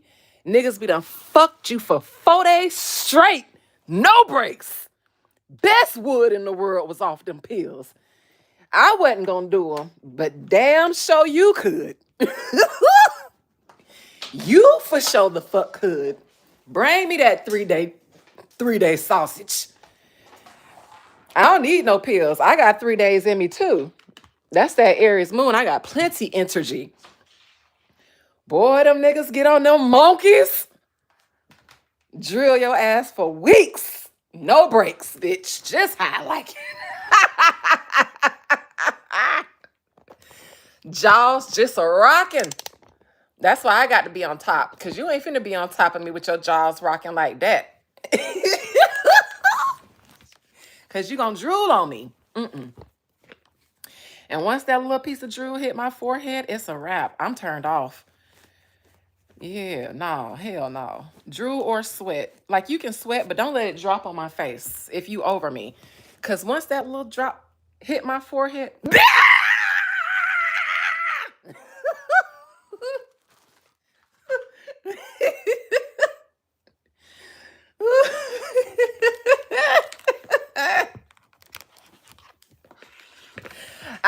spot on because I was there. I graduated high school in '06, and I was 18 in the 12th grade. So that means I've been on the scene. Okay. I'll be 39 in October. I've been outside. And I was outside when we was posing, when it was fun. The best time to be outside. I'm telling y'all, I wasn't on them pills, but everybody I was with was, and it was a time. The Vicks, the orange juice, the 3-day flights, the horniness that they, boy, them hoes used to fuck everything on them pills. Boy, everybody was just fucking. Woo, child. And I was right along with them. I wasn't on them one. I wasn't on them. But the nigga that I was with was, and it was just a bunch of hunching. Just drugs, hunching, and crunk music. And what a time to be alive. Sorry, y'all. I'm fixing my computer. What a time to be a fucking live. The drugs, they was good, but they ain't kill you. And yeah, shoot. Them young teenage hormones and them ecstasy pills that them niggas was on, boy. And that music, that crunk ass music with all that back, man, listen. Ooh, what a fucking time. Everybody had speakers in their cars. Everybody was beating down the block. Oh, the music was lit. The clothes was loud and colorful and child and everything. Oh, what a time. What a fucking time. It was like that everywhere. Yes, it's the millennials era is, I'm sorry. The only era that the millennials compete with is the 70s. Okay, because I heard the drugs was good, strong, and safe back then too. The music was good. The 70s and then the millennials. I feel like you'd have had to be there. I wouldn't mind being 18 or an adult, 18 to 21 in the 70s. So I can enjoy that. I'd have did some cocaine now. In the 70s, hell yeah. My mama did. That's when it was pure. You know what I'm saying? Look, I'd have probably did cocaine in the 70s because I did weed and then, and for the millennials, and that was our drug. The 70s generation had the cocaine and funkadelics music that I love because it's just so smooth and pimp-tastic. Bitch, I'd have did some cocaine. I'd have did some cocaine. Listen to Bootsy Collins. I know I would have. I know I would have because my mama did. hmm My mama said she knew to hang with the dope boys. So she could just take an 8 ball and slide it under her head.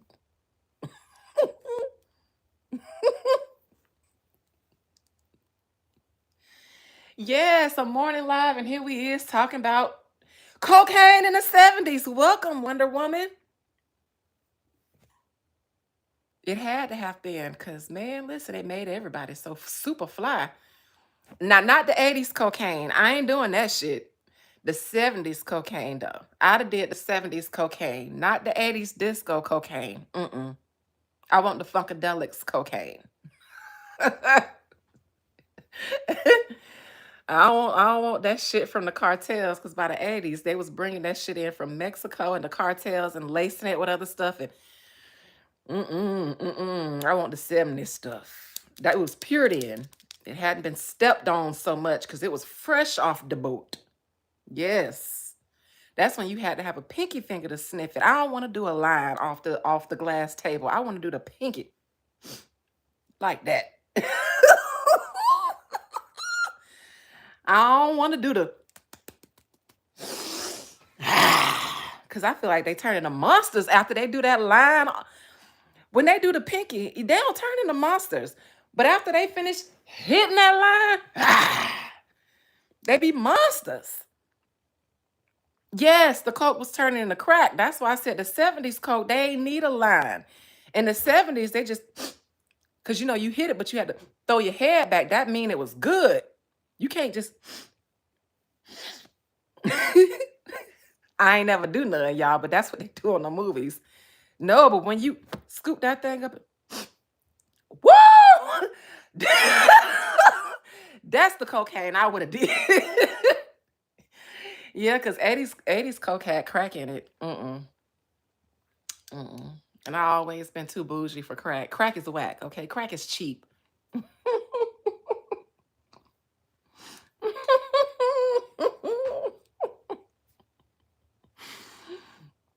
To all Coke heads on this live, I'm sorry if I'm triggering you right now, but if you're gonna do some, do it for the 70s and just do a little pinky finger and not the whole line, okay? I don't judge nobody's drug of choice. I'm sure I might have triggered somebody in here today. Some of y'all might go looking for a blue dolphin or a blue monkey or whatever, and don't do it. They got fentanyl in it today. Just reminisce on the love we had. People dance hard.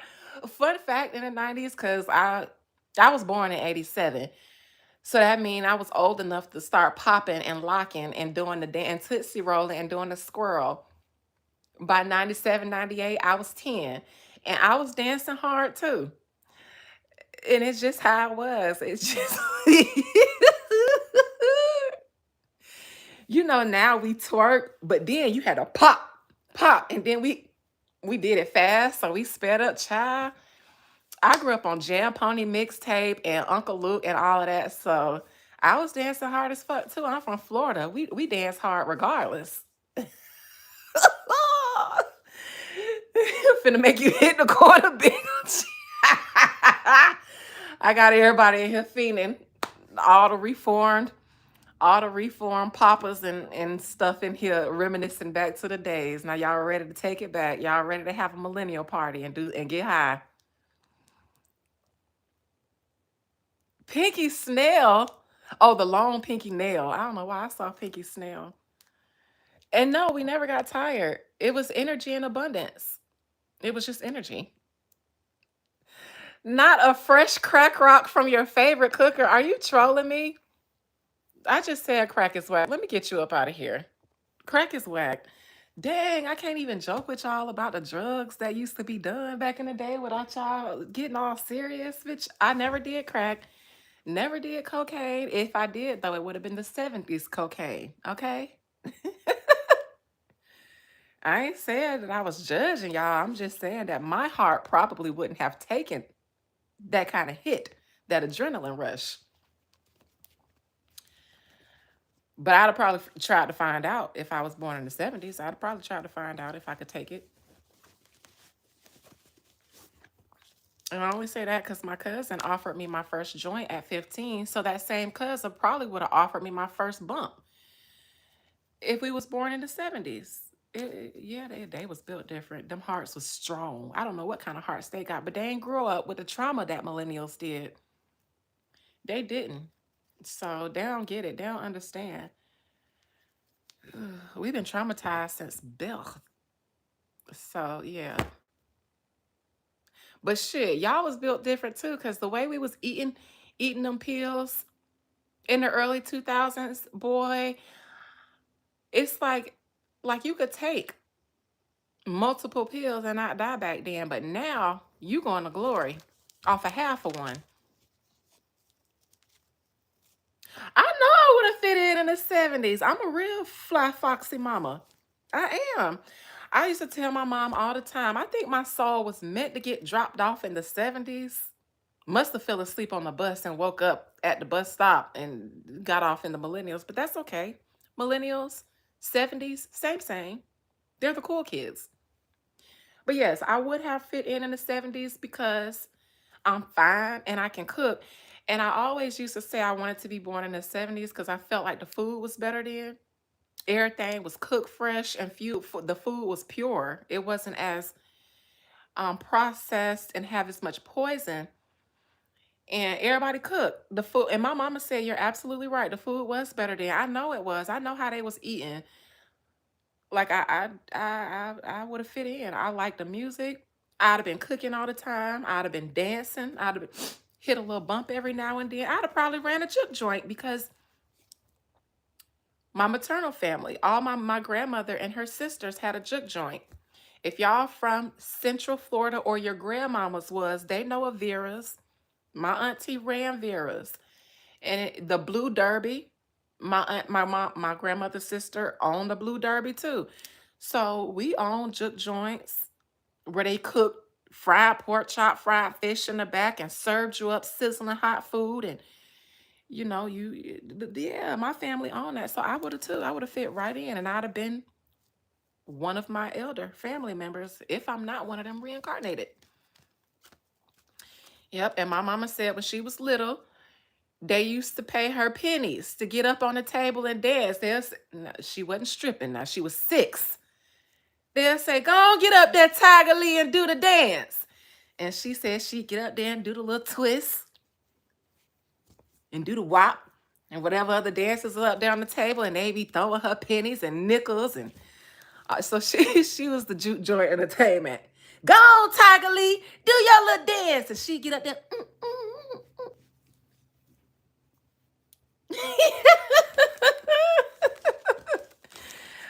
To this day, her favorite dance is the robot. And at every family function, we expect to see my mama break out her robot. And the younger kids usually like to try to join in now and compete with her. But to this day, can't nobody compete with my mama and her original robot. She do it the way that they did it when they came out. So yeah, that's her signature dance. And when she hit it, she get all into it, boy. Anyways, the best music, the best food, y'all had the best drugs, but then the millennials came and we've been giving y'all a run for y'all money. Yours is the bump. Okay. Okay, Miss Carol.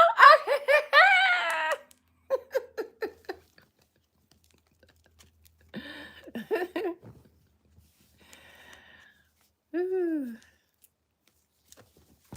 All right. So I guess this could be another Let's Chat. So after I did that other Let's Chat, you guys, the last one I did, somebody asked me to read Beyonce, and then I ended up reading Beyonce again after I got off live because when I got off of live, something in my spirit said, we want to show you something else about Beyonce. So I read her. I read her because I was concerned. I was trying to see that how that reading I did on Kathy White, how that was going to spread. And so I read Beyonce and I was like, well, there's something here that y'all didn't show me in the reading that I did. All y'all wanted to show was that she wasn't concerned about that copyright situation. But then I saw that there was something else that she was going to be ignoring. And I thought, well, there's something here that she's not going to want to address. And I was like, is this a copyright thing? Like, are they going to try to make a bigger deal out of the fact that she steals?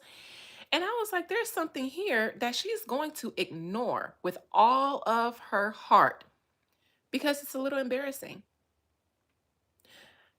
And I thought, okay, well, I don't really feel like digging around to see what it is. So I'll see what it is. And then the videos dropped. And then ironically, I actually heard about the videos because I was watching a video from Malagra Grams. And you guys want to know what she said? She brought up Kathy White. And she was saying that Kathy White, people were starting again to talk about Kathy White. And she was like, and I'm trying to figure out why people been talking about Kathy White these past couple days. And I thought, y'all know the fuck why they be talking about Kathy White. Y'all know why Kathy White will be talked about on the internet within the past couple of days. Y'all know why. Don't be sitting up there acting obtuse and dumb. So I was just like, okay, Spirit, I'm sick of the Bushwatchers. Sick of them. Sick of them. Sick of the Bushwatchers. Because I don't like being an inspiration to the people. And then the people not opening their lips. To me, that is stealing. I didn't let that white woman get away with it, so I won't let anyone else get away with it. If you're a Bushwatcher and you're a fan and you have a platform and you create content, I've read you all before, and I understand that I have some people here who do that, but they will never give up their source because if I'm unknown and you guys can come here and siphon information and then pass it on and the internet catches on, it seems like you all start a narrative or it started organically online. I don't like that because it's not organic. Y'all be sitting here watching in the shadows and the silence, and then you go and then present information as if it just popped up in your mind to do, or as if it's been given to you as tea from an insider. Not saying everybody does that, but I pulled some cards on it that same night to see because I always play myself and I spend more energy telling myself that I'm a nobody because it makes me feel more peaceful thinking that way than it does thinking that people watch me in the shadows and then like to, whether they pass it on or not, it seems to start becoming a thing. I don't like that. I don't like that because either it becomes a thing because I speak on it and get the energy moving, which sometimes that happens, or because it becomes a thing because you bushwatchers who don't want to lose your audience by saying my insider source is really actually somebody who, if you knew of them, I'd be put out of business because the bitch always putting shit out there before we can. So what's the point of listening to a commentator if you can hear it somewhere else first? So I just said, okay, Spirit, well, I've been saying that between now and January, I'm chilling. I'm chilling. I'm chilling. Because my house is full of boxes. And to be fair, I need more space when I do woo on myself. Because then I give offerings different from the kind that you guys give. I give different kind of offerings. So I need a different kind of space. And right now, the space that I've been using to give those kind of offerings, I cannot. So January, I've been letting everybody get away with stuff as it concerns to me until January when I move. And then that first week, I got shit lined up to just kind of clean house for me. Clear it out space, circling the block, remembering notes that I took and names. So y'all got from now to January to get y'all shit off because I won't say anything. I'm going to check my energy when January comes around, and wherever I find a channel attached to me, linked to someone that I did not set up, siphoning energy, I'm going to sever it. I'm going to cut the link. So that's that. But I'm also going to cut the head off of the snake because I don't have time to play. All right, so that's that.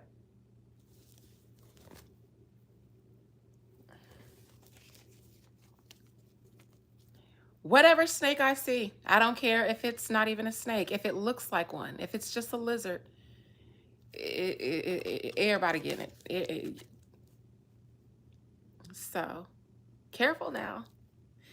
There are some of you guys faves who have been touched today and everybody's wondering why they're going through it. And I know. That's why we don't see as many bots around here as we used to. Remember in the live, I told the bots that one live, I'm going to deal with y'all, but I'm going to deal with your bosses, not you, because you guys aren't real.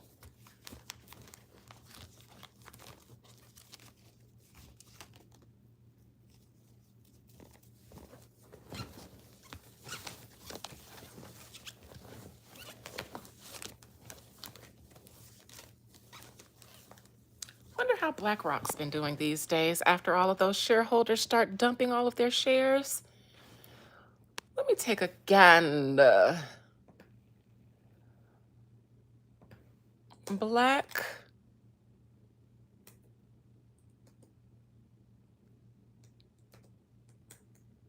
BlackRock. I don't know why they just popped up in my mind, but every now and then I check up on BlackRock to see what they got going on.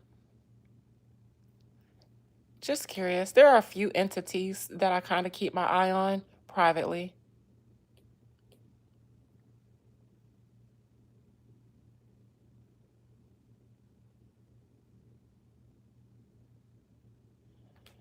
Oh, BlackRock having to shift to the EFTs now. They've been quiet. They're trying to rebuild. They pivoted a while ago. They pivoted to EFTs and I guess digital currency after all their stockholders dumped them earlier this year and last year. They've been pivoting to the digital currency world. Um, yeah, they've been quiet. Hmm. BlackRock shares faced downward pressure primarily due to investor anxiety over liquidity restrictions in its 26 billion HPS corporate lending fund, where withdrawal requests hit 9.3% and forced the company to cap payouts at its standard 5% quarterly limit. This added to broader market jitters regarding valuation transparency and default risks across the private credit sector. Interesting. How did BlackRock lose 1.7 trillion in 6 months?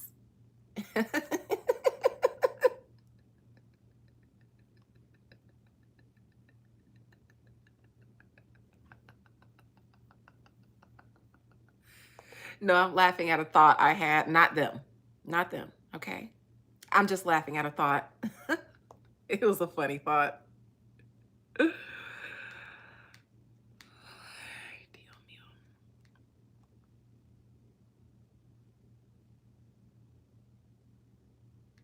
All right. Not much going on. I just thought to take a little gander.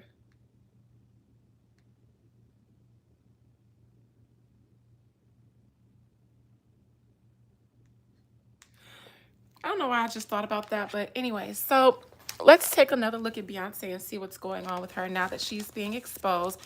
And the last time I read Blue, it was a couple of weeks ago. The Five of Cups was in her near future, and I said, Blue, why are your brown eyes so blue? What's making her so sad? And then I saw, after I clarified it, I said, the girl can't catch a break because her parents, their tea keeps coming out. They can't, she's suffering because both of her parents are messing up her inheritance. Blue is concerned about how all of this is going to affect her inheritance. She needs the Carters to stay on top so that she can inherit an empire and not a piece of it.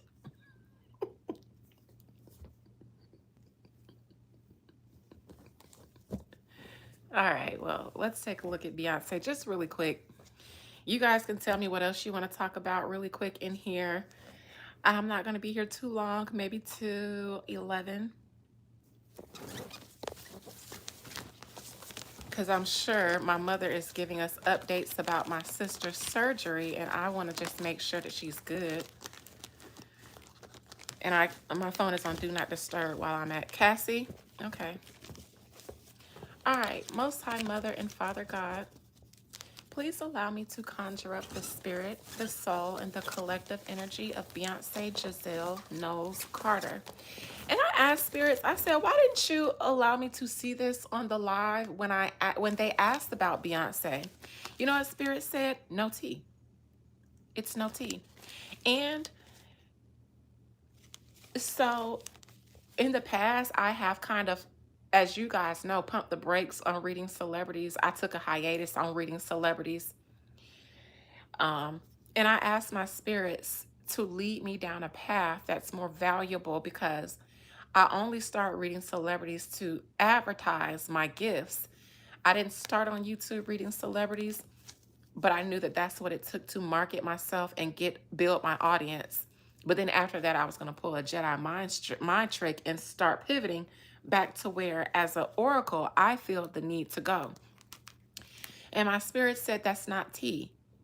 It's not tea from anybody, not even you, because it was his birthday the other day. I did a reading on Nolan Wells at the beginning of his case and said what the outcome was going to be. It hasn't changed from what I said, but sure. I did a very thorough reading on Nolan Wells, including mentioning the pressure I felt being placed around his neck and his throat, a piece of his throat not being given to his family after the initial autopsy. So it's kind of recent. I'm not sure if I want to do a reading on Nolan because I just did one on him not even 2 months ago, but maybe. So what was I saying? Oh yeah. So Spirit said that's not tea. And in this day and age, it should not be tea. It should not. People should be beyond that.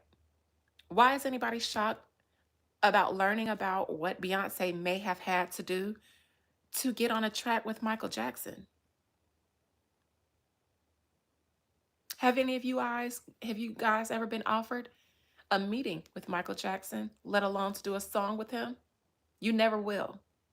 Not because he's dead, but because you're not in the circles to be offered to sit on a lap and be molested allegedly to get a Michael Jackson song. Do you know how many people go into the industry knowing good and god darn well, I'm gonna have to flirt a little. I'm gonna have to do this a little. But they have their eye on the day where they don't have to anymore, where they've paid their dues.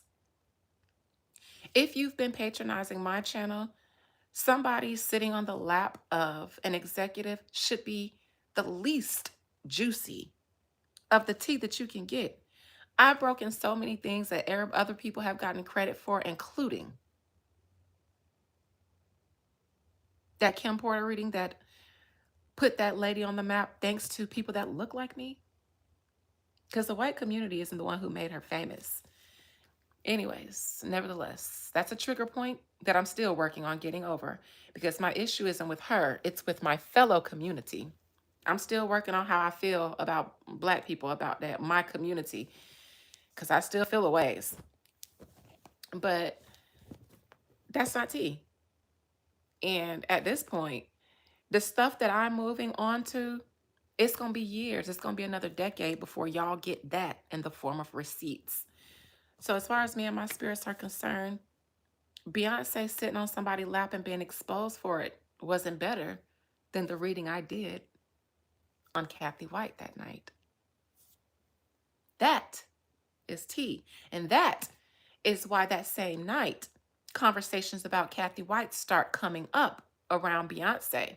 Not Jay-Z, but around Beyonce. It's because y'all know where y'all heard it in the shadows.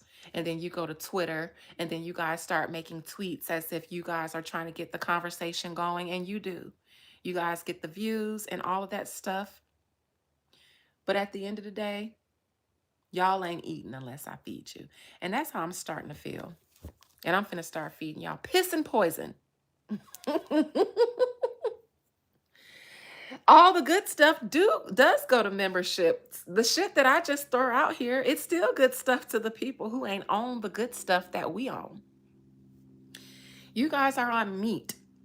The people who are here that like the celebrity stuff, they wouldn't value the stuff that I talk about in my members live, which is why I put it there, so that the things that are most valuable can't be treated like they aren't valuable in comparison to bullshit.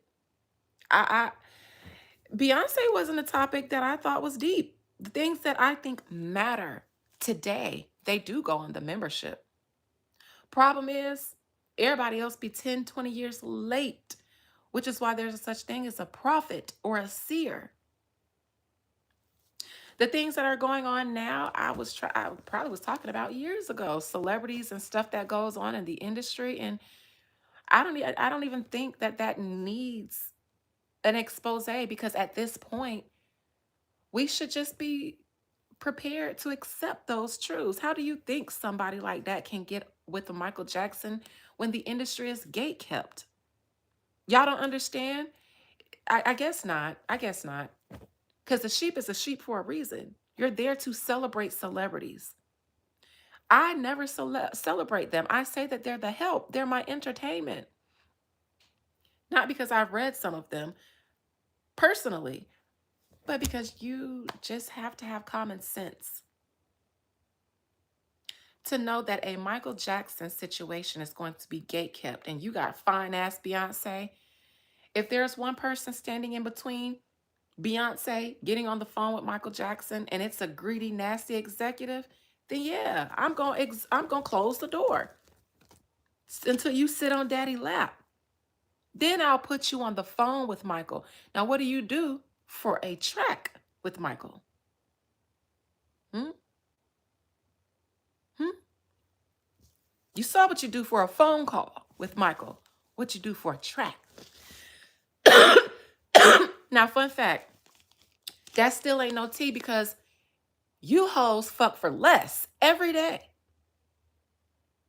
Is y'all baby daddies a Jay-Z or on a Jay-Z level?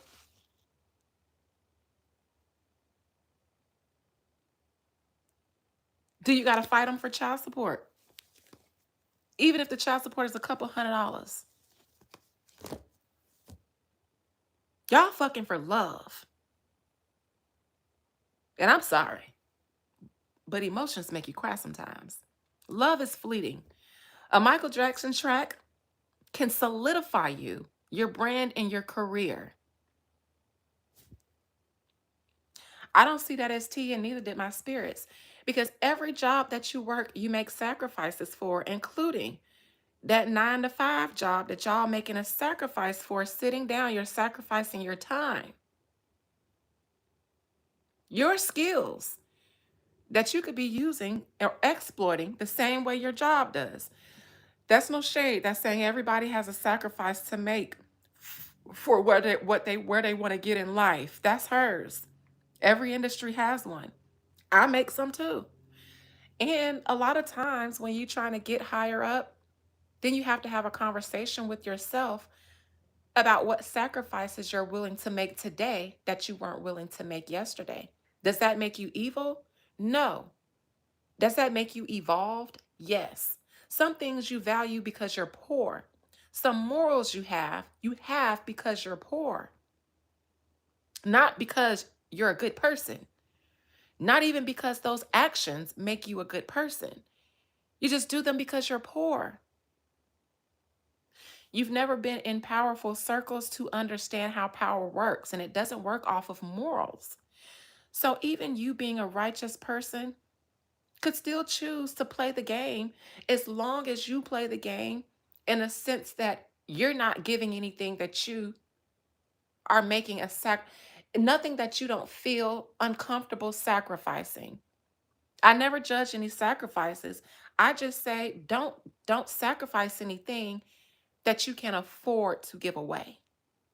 If Beyonce is looking like, I don't mind fucking this man to become as iconic as Michael Jackson, I might not either. I might not see the big deal either. I might sit on his lap too and roll my eyes while he filling up my leg because bitch, I'm about to be Beyonce. I'll never have to see or deal with this man again or any of the things that I'm doing now. I think everyday people gamble on much less. So it wasn't tea. And at this stage in the game, that should not be tea. If that is still tea, then you have been left behind. And somebody like me, ain't nothing I can read on that you would value because I'm way, way, way in the future. You way, way, way in the past. So yeah, that's why Spirit gave me. We didn't feel the need to do that. Beyonce isn't even concerned about that. Beyonce is concerned about getting this court situation out of the way and hoping that the person suing her for copyright doesn't try to, doesn't use anybody that's currently against Beyonce to turn it into something bigger. I saw her saying, I'm just trying to get this little situation out of the way. I didn't see her caring about that. And you want to notice why none of the main blogs, like the Shade Room or anything, ran that? Because they don't give a fuck either. It's not tea. It's not tea. Everybody at that level understands how the industry works. And by this point, you should too. But you guys are the inheritors of the Jedi mind tricks that they play on people who just enjoy being fans rather than using your common sense. So that would be tea. But in 2026, why is that tea? Beyonce ain't addressed it because it's no tea and she don't give a fuck. She don't give a fuck if y'all talk about what she did to become Beyonce because all y'all will do is talk about what she did to become Beyonce. She'll be Beyonce. You'll be talking about Beyonce. And I have to agree with that. It's levels to power.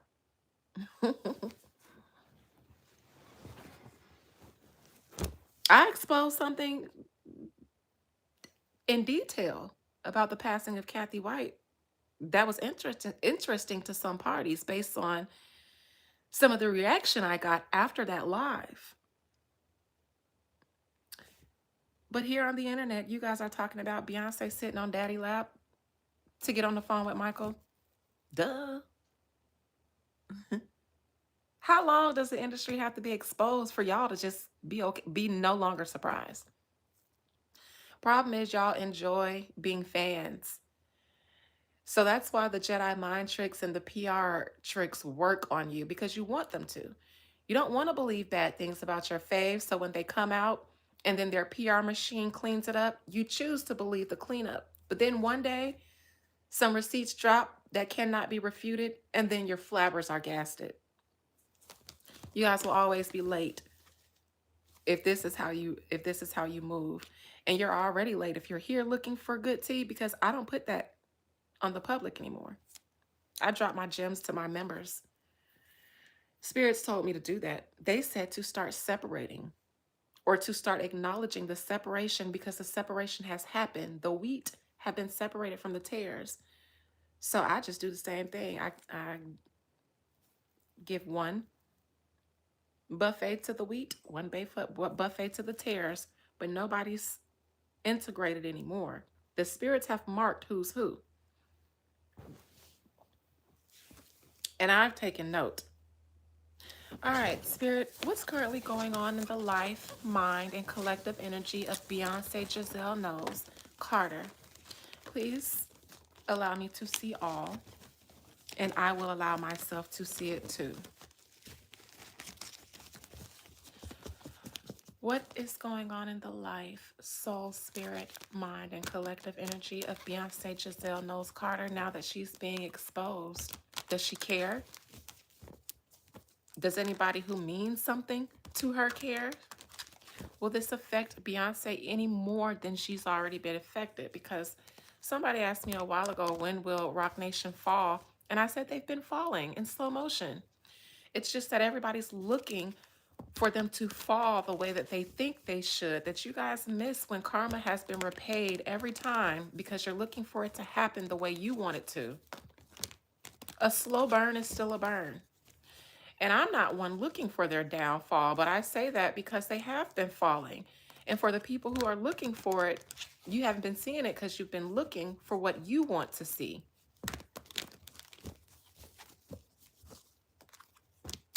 All right, Beyonce, what's going on with you? How do you feel about this expose? Who's doing it? How will you handle it? How will it affect you? How is it affecting you at this moment? Five of Swords in reverse. This is chatter that has an effect on her. It does. But the problem is that it's too late, which is why it's in reverse. I would be I hope that Beyonce isn't hoping to spin this as like a Me Too situation as if she was groomed. Because I know the people online are like, Beyonce was groomed, Beyonce was groomed. You guys are fools. You guys are, let me just not insult you. Foolish. You're the reason that PR exists. You are the reason that PR and marketing and advertising have the biggest budgets out of every department for every company. Because you can sell anything. Once you find out how to sell it to a person, once you crack their psychology, nobody even had to bring up grooming. You guys gave her an alibi. Beyonce was not groomed by anyone other than her ambitions. Beyonce was groomed by her ambitions. Beyonce is a Virgo. Smart, dedicated, focused. Her father moved very similar to Joe Jackson. I believe intentionally. I believe he replicated that so that he can push Beyonce in the same trajectory, building a baby, making her the star, pushing her out solo. It's the Joe Jackson and Michael Jackson trajectory. Joe Jackson was very well aware that you get these deals done in the back rooms, not at the label, at the signing table. Matthew Knowles was aware too. Beyonce was aware too. I believe Beyonce didn't go in it like Michael Jackson, the age of 2, being passed around in backroom hotel rooms or at backdoor industry parties that take place before the public even knows the celebrity exists. You think it's organic the whole time. Somewhere 10, 20 years ago when the child was 2, they were offered in a back room. And then when they're 12, they're given a story about their rise to fame so that you can sop them up. The difference between Michael and Beyonce is that Beyonce was a little bit older. And I believe that her parents communicated with her about where she was going, what the plans were for her. I think she was in. I think her ambitions was like, I'll do it. Whatever it takes, I'll do it. Beyonce gives me it. Gives me a, I'll do it. I'll make the sacrifices. I know that there are sacrifices required and I will make them.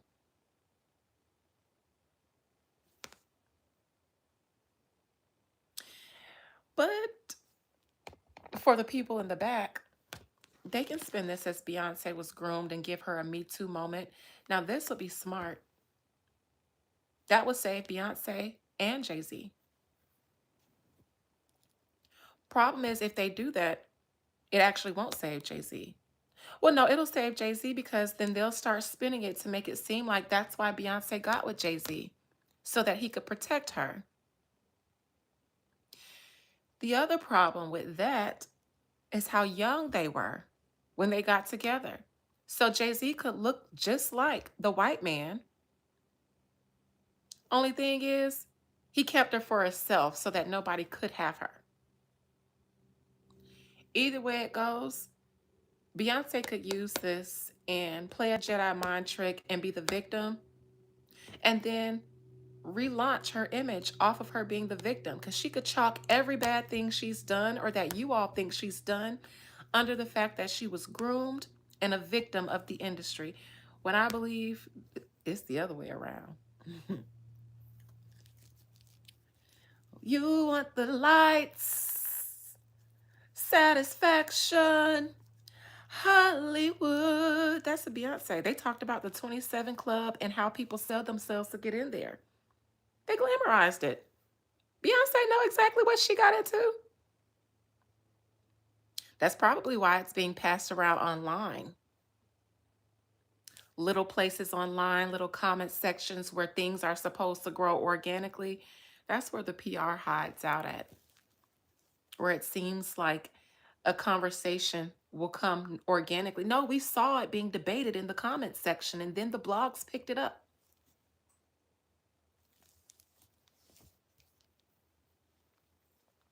In my opinion, it's more industry people in comment sections of blogs than regular people. I know. Because whenever I look and I observe comment sections just to gauge the minds of people, I spot them all the time, and it looks like all the blogs have more bots and industry people than regular people. Regular people are living life. They're outside of how I pay attention to this stuff so that I can stay plugged in on the stuff that you guys like and do the readings on current events. Nobody in my life is into online stuff. Nobody. Everybody's grown. Nobody reads the blogs like that. Like if they do, they just randomly see it somewhere. Like that nobody that I know in real life is into this stuff like this. Now, I don't live in a big town, and in bigger cities, I feel like there are more people walking around like that. But like I live in a small town where people still live very real lives outside of the virtual reality. Nobody really talks about celebrities or anything like that. Like everybody talks about everyday average stuff. So with that being said, there's a certain people and a formula because they know that the people online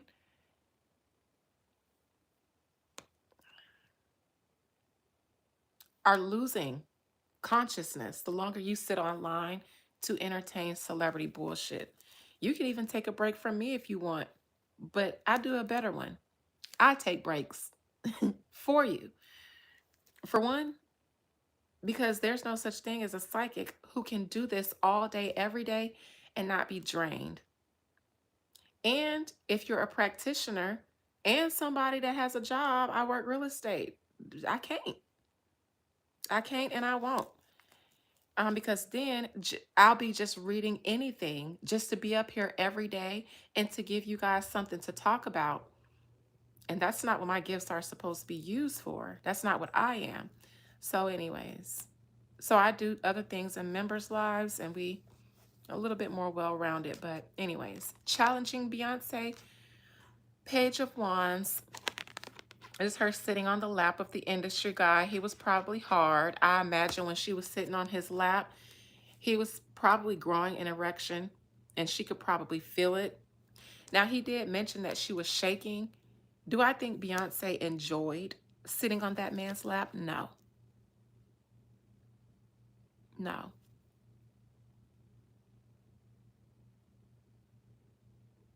I saw where his hand was, and I've sat on a man's lap before. They can't control erections all the time. And that man seemed to be someone who would be attracted to Beyonce. So I imagine his little pecker was sitting there bouncing. You know, how they start flickering before they just full on. Oh, oh, good morning. You know, they jump a little bit first. And I imagine she was sitting on his lap and that little pecker was, and it's actually making me a little sick, but yeah, they do that little jump before they just full bloom.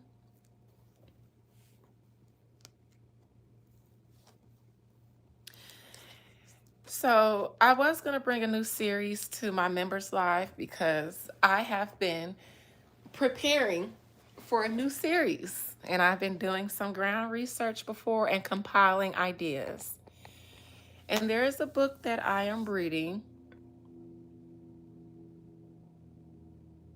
and I can't give you the title of it now because it's on my phone. I was going to bring this book to the members, the public live, and launch a series called Reclaiming the Children. I still am. I'm just deciding on if I want to read excerpts from this book with you guys that is going to take you guys down a few rabbit holes throughout a few countries, but it ties together the industry of trafficking. It ties together the boom of the serial killers in the 70s and how they contributed, politicians, celebrities, and the actual people on the ground. I think it's a good time to launch that.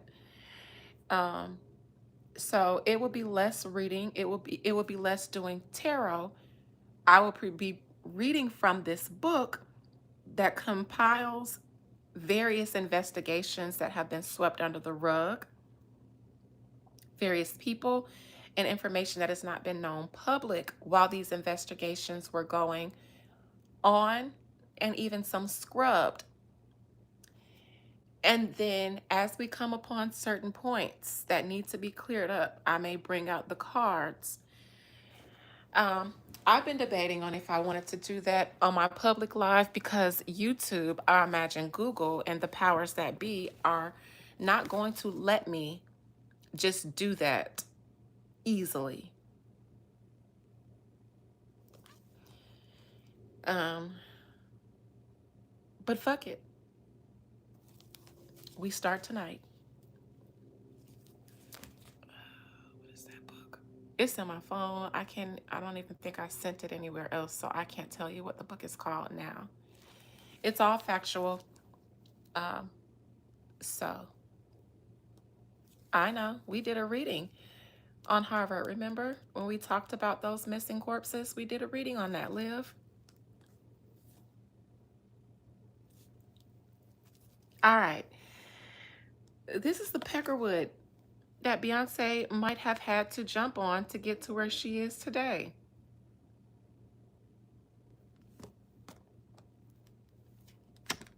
Past position. These are all the peckerwoods that Beyonce may have had to bounce around on to get to where she is today. Fun fact, this is also Michael Jackson.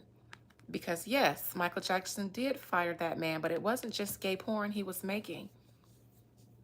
And it wasn't just something isolated that he was doing on his own. That man who was brought up, I mentioned the book that I'm reading because he and others, and the business that he's running, the child porn allegedly business that he was running, is in this book. Not just his, though. He was brought up as a glyph, an oversight. This book shows the web and the parties involved and the investigations that have been done and covered up.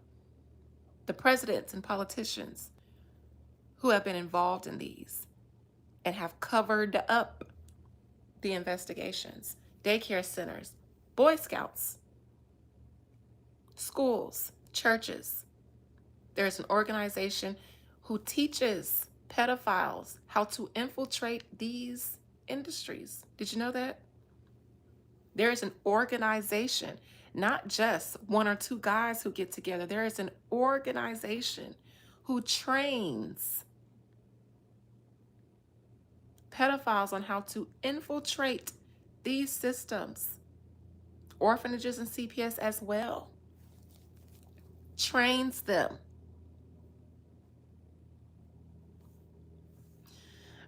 Allegedly, the headquarters, or one of the headquarters and the training site for this organization, was a warehouse in Texas.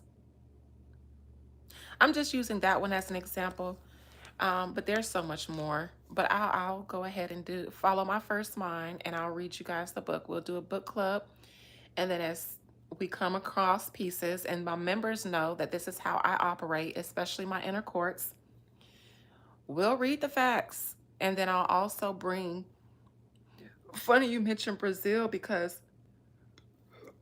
in this book they talked about an organization in Mexico that gathers Mexican boys and ships them through the borders. Now you guys understand a little bit more about Trump and why I told you guys he was trying to clean house, drain the swamp. Was he better? No. No. But did an old buddy turn on his old friends so that he can clean up now that he's president? Sure. Was that going to benefit the children? Yes. You guys are so caught up in Trump that you couldn't see. It doesn't matter what side he's on. Doesn't matter if he did it before or not at this point.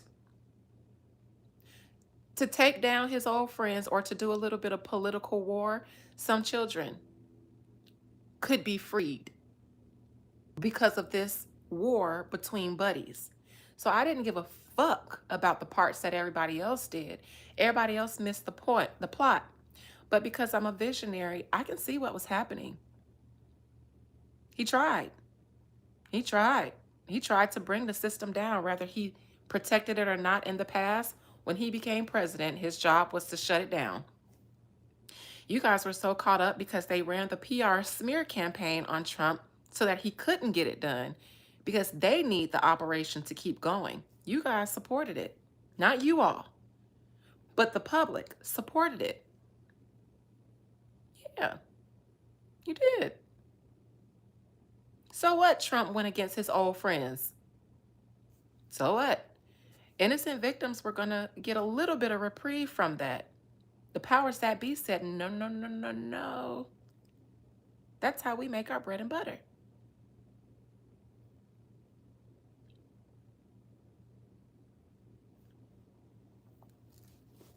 Child. But anyways, y'all just manja, manja, manja. That's why I say get offline and touch grass, because when you're outside touching grass, the trees and the grass will whisper secrets to you. Nature will help you get in a line. You don't need to be listening to what everybody says, and even not even me all the time. You don't have to listen to me, but you're going to circle back. Every time it comes true, you're going to circle back. So I ain't here to tell you what you should do, but hey, some of us were born with eyes to see, and then we get put in positions to help you guys see it. And then you guys think that we're bullshit because you guys also listen to people that spew bullshit. Nevertheless, this is all the bodies that Beyonce had to go through to get to where she was. And this is also Michael. All the bodies that he had to go through to get to where he is. And that man that was sitting on Beyonce's lap, in my opinion, he was one of the bodies. If Michael fired him for child porn, I think it was a little bit deeper than that. I think Michael had an experience with that man, or men like that man. Michael knew a thing about the trafficking of children. How do you think Michael became Michael? Y'all didn't hear about those trips, those meetings with industry executives in hotel rooms late at night that Michael used to have to go to alone with his father? Why was Michael at hotel rooms, at meetings with industry executives, men, not women, 1, 2, 3 o'clock in the morning? And why was he alone in hotel rooms with those men?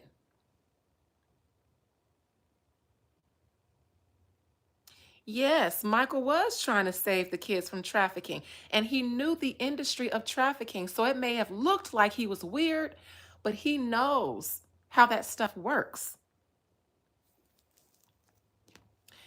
But we, the Black delegation, knew that. White people, that was the white audience. Black people ain't never.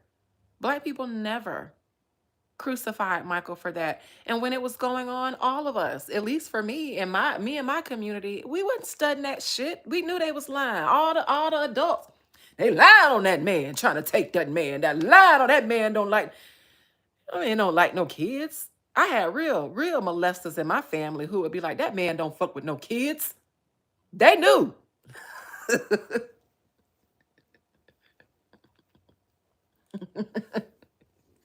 They knew what it looked like to like kids, and they said that ain't one of them. That man is a child.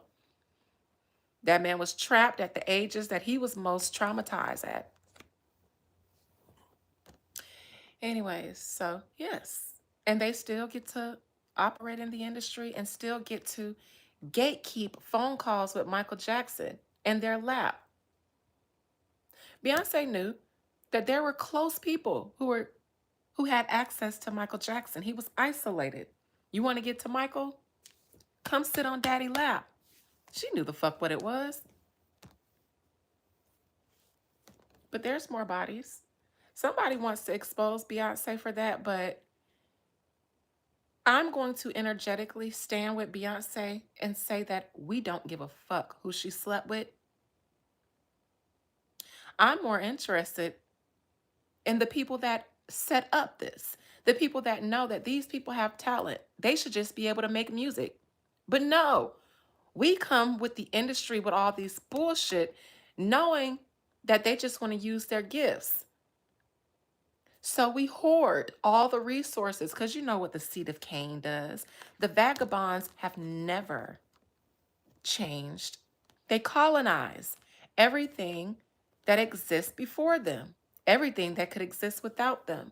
They colonize, they conquer, they take all the wealth and the resources for themselves and they hoard them and sell them back to you under their conditions. It's the world that we live in, it's the industry that she works in. So I'm more inclined to deal with the root of the problem rather than the people who feel like if I want to be in there, this is what I got to do. Fuck them. Let's deal with who made the industry that way. Who said, you know what? There are people out here with God-given skills that we don't have. But what we do have is violence, force, and power through force. So we can take over an industry and then just wait for them to show up. They are the enemy, not Beyonce. So in this regard, my spirits didn't give a fuck to even talk about it when it was about to be released. She has a legal issue that's pressing. Somebody that can sue her. This shit, y'all don't give a fuck. Y'all just want the gossip. Y'all was on Epstein files 2 weeks ago. This week is Beyonce. Next week, wherever they blow you, you will go. The spirits aren't impressed with the desire for gossip because you guys are late every time and you don't want to know to do anything. You just want to know the gossip. Nothing has changed. And these people understand that nothing will change because of people who only want the gossip. Power is in the people. But all you ever do is sit, talk, and then get too scared. So nothing will ever change because you prove every time. You prove every time that you ain't bought nothing. Why would the spirits expose that to you? We exposed Kathy White that same night. And y'all was talking about Beyonce sitting on a man's lap. I gave details. I said that lady was not alive, or was not dead when she was taken out of her place. She died once she got into the hands of the authorities and medical people. Now, when I did a follow-up reading after that, I said, Spirit, is anybody going to catch that? Spirit said, no. No. The feds heard. Now, all of a sudden, somebody wants to expose Beyonce. What if nobody was going to do that until after that reading? Now, I'm not saying that's the truth because that was probably going to happen anyways. I heard that person had been shopping around trying to make that documentary. But I asked Spirit, is anybody going to catch that? Because I honestly sometimes get tired. I don't do this shit for fun. I want to help somehow, some kind of way. So, and I feel like people just be missing stuff. But I didn't mean you guys. I meant anybody who might be a little closer to the situation. Of course, they always do. That's why I heard Kathy White being brought up in the internet as Beyonce was being exposed. Why Kathy?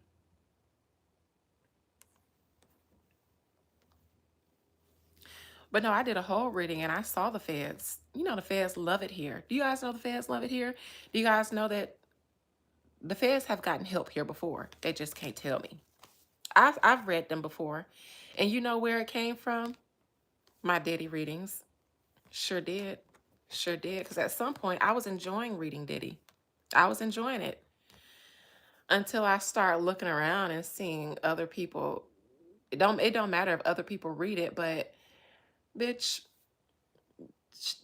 I said, okay, let me, go ahead and visionary somewhere else because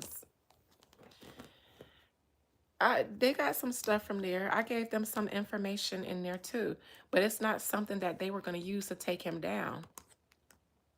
Diddy could have been taken down if they wanted to. And I'm not talking about what he has to face now. That's not the takedown. No, no, no. They didn't want to do the full take on for him because that was blowing up too much of the industry. They can cop to certain parts of the industry that are already being exposed. But if it's stuff that the industry does that ain't on nobody's radar yet, they keep going. The shit that he could have went down for, it ain't on y'all radar enough. Not enough people in power are ready to take that down. So he wasn't gonna go all the way down. But when I found out Diddy was being taken to trial, because I'm an 80s baby, it was for a whole bunch of other shit. I was like, the freak offs, that's stuff from his recent years. Diddy's stuff that he should be criminalized for, in my opinion, comes from his up and coming days, his uptown days. You know, I said, oh, they playing mind games. They playing games. Child. Anyways. All right. So near future for Bianca, more public shaming. Somebody wants this happen. So who is doing this? Oh, somebody must have heard me months ago when I said if you want Jay-Z, you got to take down Beyonce. I said it here first. I promise. I did. I told him if you want Jay-Z, you got to take down Beyonce. Somebody heard and said, you know what? That bitch is right. Anybody remember when I said that? Anybody here remember when I said, if you want Jay-Z, you got to take down Beyonce? I sure did. I sure did. And that wasn't even a psychic vision. Bitch, that was me using my own strategy. I ain't do it, but I did say it this year, months ago. And then I explained why and how. It's still here on my reading somewhere.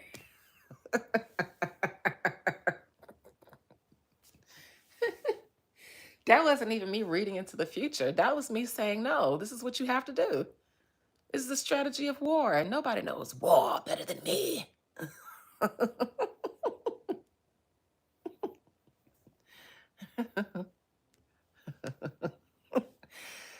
Now I gotta watch what I say because I ain't mean for them to do it.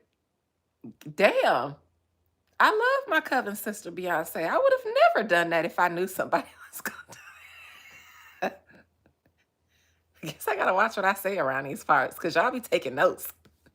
Not everything I be wanting y'all to pay attention to. Oh shit. I said somebody had to take down Beyonce if you wanted Jay-Z, and look. That's what I get for giving you hoes free readings. I said I wasn't gonna give certain information anymore because you people, you celebrities are cheap. Y'all cheaper than regular people. And then y'all think that so highly of yourselves that you think, let me get the tea for free because I don't want to talk to her and let her know that I'm watching and let her know what's going on. Bitch, I don't need y'all. I don't even care. I don't give a fuck about y'all. I don't care who you are. You're not me. You're never Big Dina. Never Big Dina. You think I celebrate a celebrity when I can do magic? Do you guys know what I've done? I'll never tell the things that I've done. I can't because I got to walk in the shadows to be more effective. But bitch, I wish I would stand a bitch that can two-step.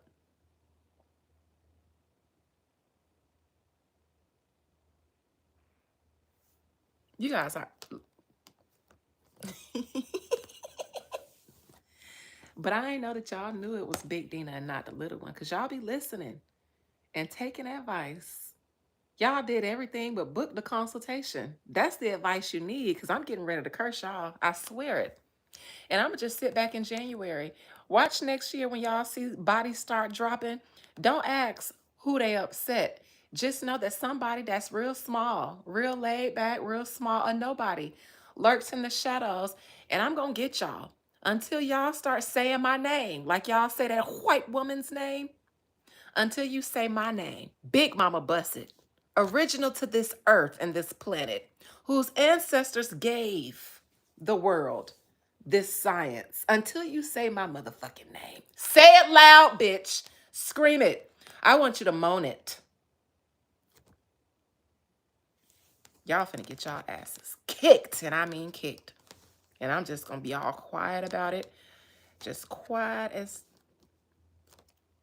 I'm telling y'all. And I don't give a fuck who you are. How high, how low. I don't give a fuck if you say, I didn't even know you existed.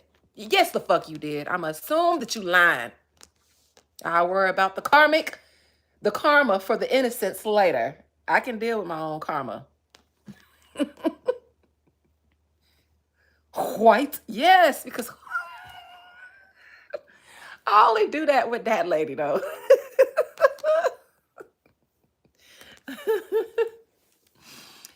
More public shaming for Beyonce.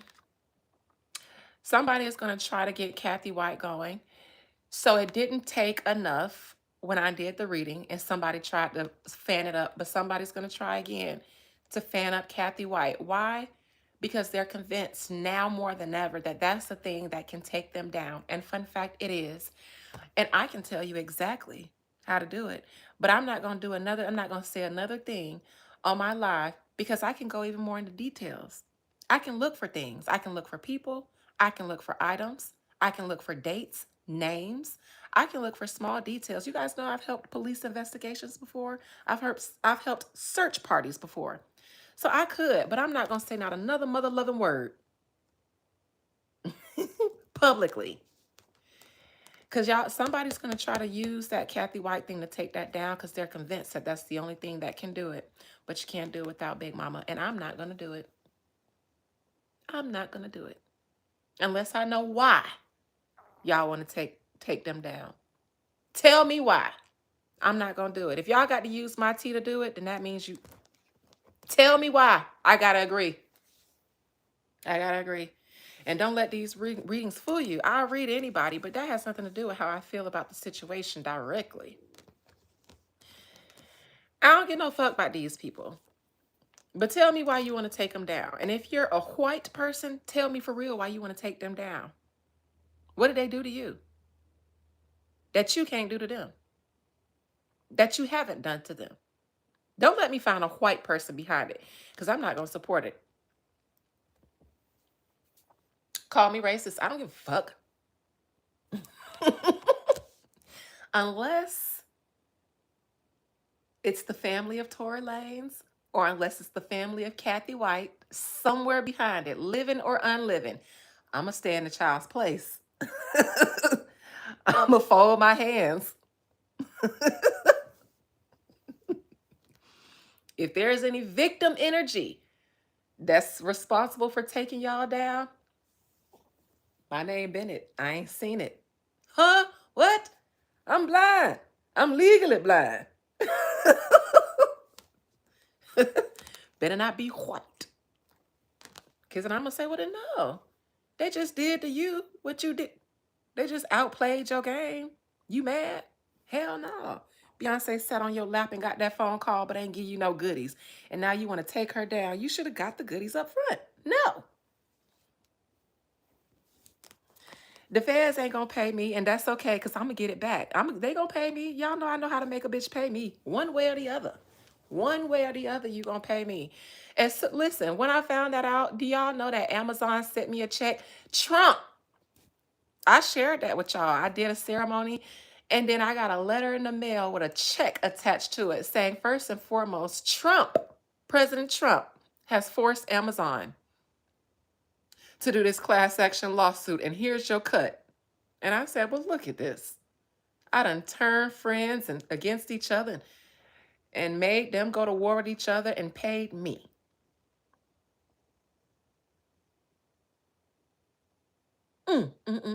Took two buddies, turned them against each other so that one buddy could make the other buddy pay my ass, bitch.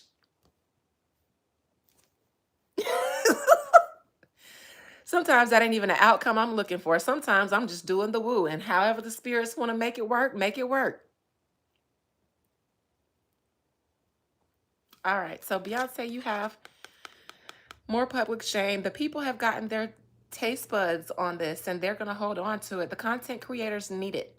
They need it for their content because everything's been slow. They've been trying to do court cases and getting themselves fucked up, mess around in lanes where they don't belong, where they don't have the skill set, academic being painted as somebody with mental health issues, because he first started trying to expose and predict things.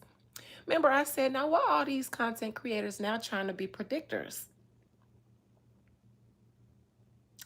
Who they trying to overshadow? Who they trying to talk louder than? And then now everybody painting him as somebody that's going crazy, and now he going through it, trying to make amends with Nicki Minaj, trying to make friends now because he done made himself look like a damn child. Everybody who don't know how to stay in their lane, who keep trying to swerve, is getting picked off. Why? Because y'all aren't displaying any real talent.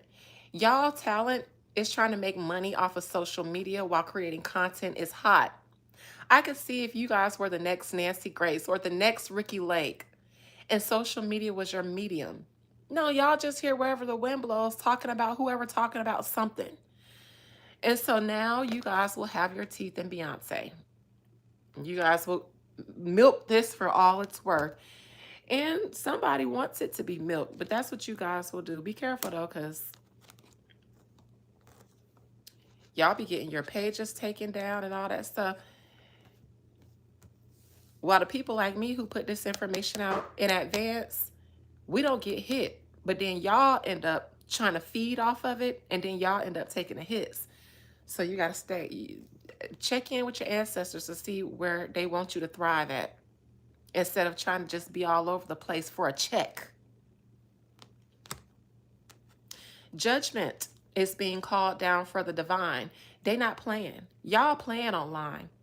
These things that you guys are gossiping about are real judgment being handed down from the divine. Y'all are not the ones in place to hand down judgment, because you guys are being judged too. That is for, there are people in this world who are born to be intermediaries for the divine and for the spirits. You let them deal with what's going on today, because this ain't just internet fodder and gossip. What we see continuing to go on, that's giving new people a platform to talk about, because every day there's new judgment being handed down. It's not for you guys to just sit and gossip about. It's a lesson in judgment. It's also awakening in awareness, because it's going to start up top, but then it visits you too. That's why when the elites are being judged, they're losing money. They're losing this. What do? Shake you down. They take the money out of the Department of Education. They take it away out of the government jobs that y'all get to keep. They take it away from y'all because they're being judged, but they're trying to leverage the judgment by you. So now you guys are being affected.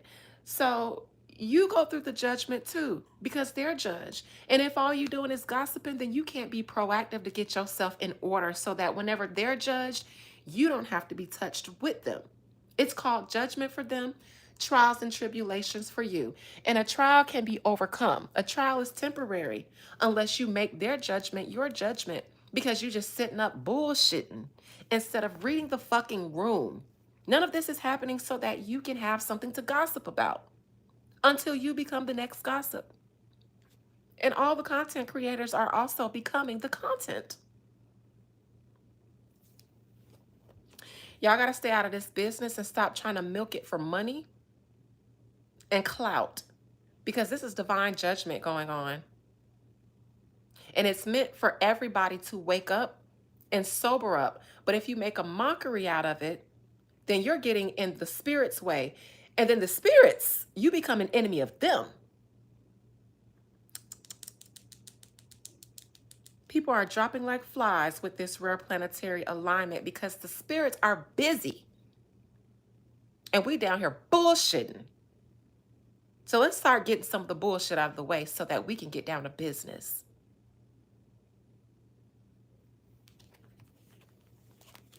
Here you guys go, though. Beyonce will continue to be publicly shamed, crowning her King of Cups in reverse.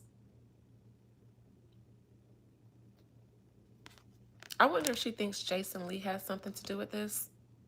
Now that he's in politics and has a little bit more power, he has a little bit more access to resources that he didn't have when he was trying to blackmail them for friendship. Not saying this is Jason Lee, but this came to my mind because he's a King of Cups in reverse, and that's usually a gay male for me. It could also be a disgraced executive, meaning the man's lap Beyonce was sitting on, who seems to have a reputation for the black market.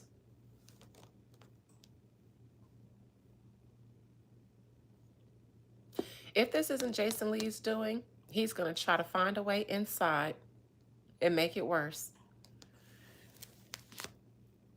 Queen of Swords, Beyonce. They're coming for you now the same way they come for Jay-Z. Somebody decided that if we want Jay-Z, we have to treat Beyonce the same way.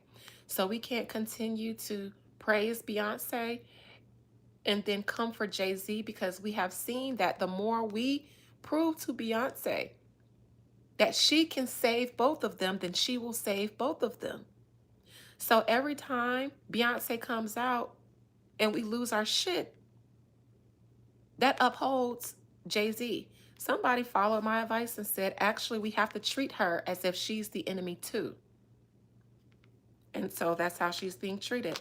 Beyonce, I'm not going to say you're collateral damage, but even though people know you and know your works, they still would have overlooked them if they could just get Jay-Z. But then you came out and told everybody to kiss y'all ass or shut the fuck up when all they want is your husband. Now you got to go down with him. You shouldn't have said shut the fuck up to those people. You should have said that on that song with him. I'm telling you, you should have said that.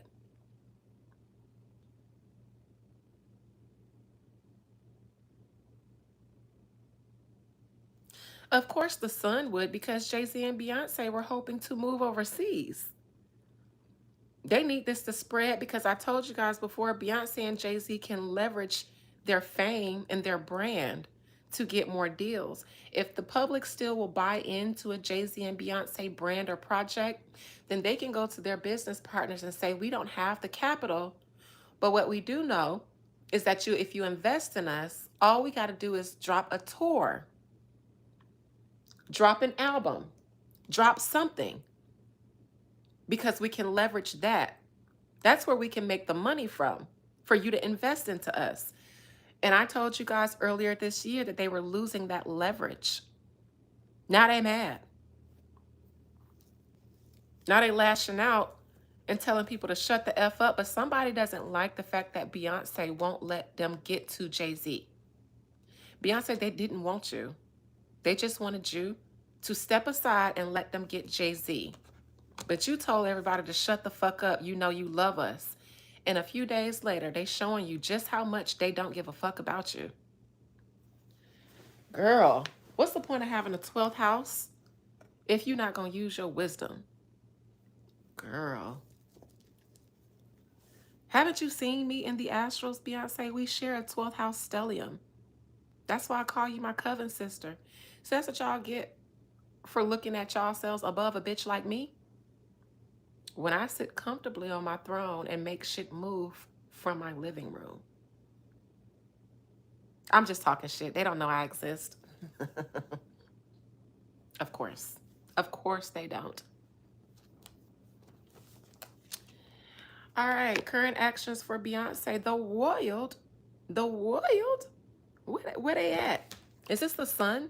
Not the Sun, but like the Sun. These are this story being run through all the media, including a tabloid. This could be the Sun. Now, I didn't get the Sun, but this gives me like an international tabloid because the World card deals with international travel. I think Beyonce is concerned about how this may be spreading online and affecting their international investments.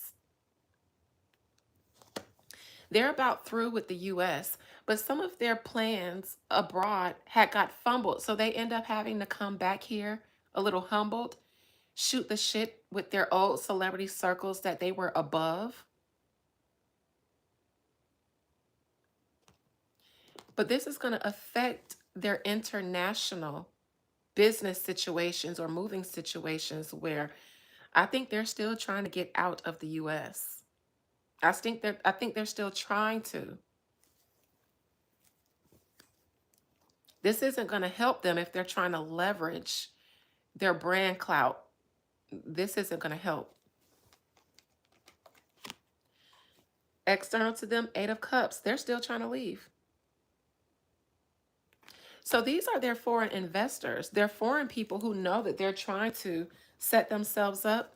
They're watching all of this go down.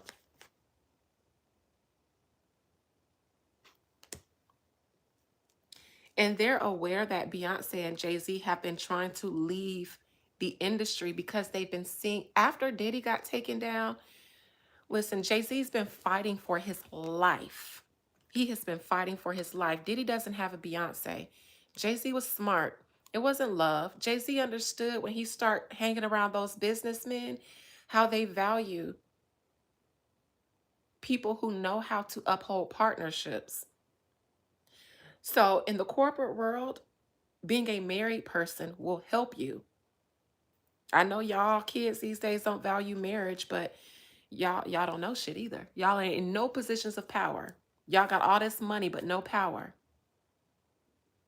If you cannot be loyal to your partner that you created a family with, then you will not be a good partner in business.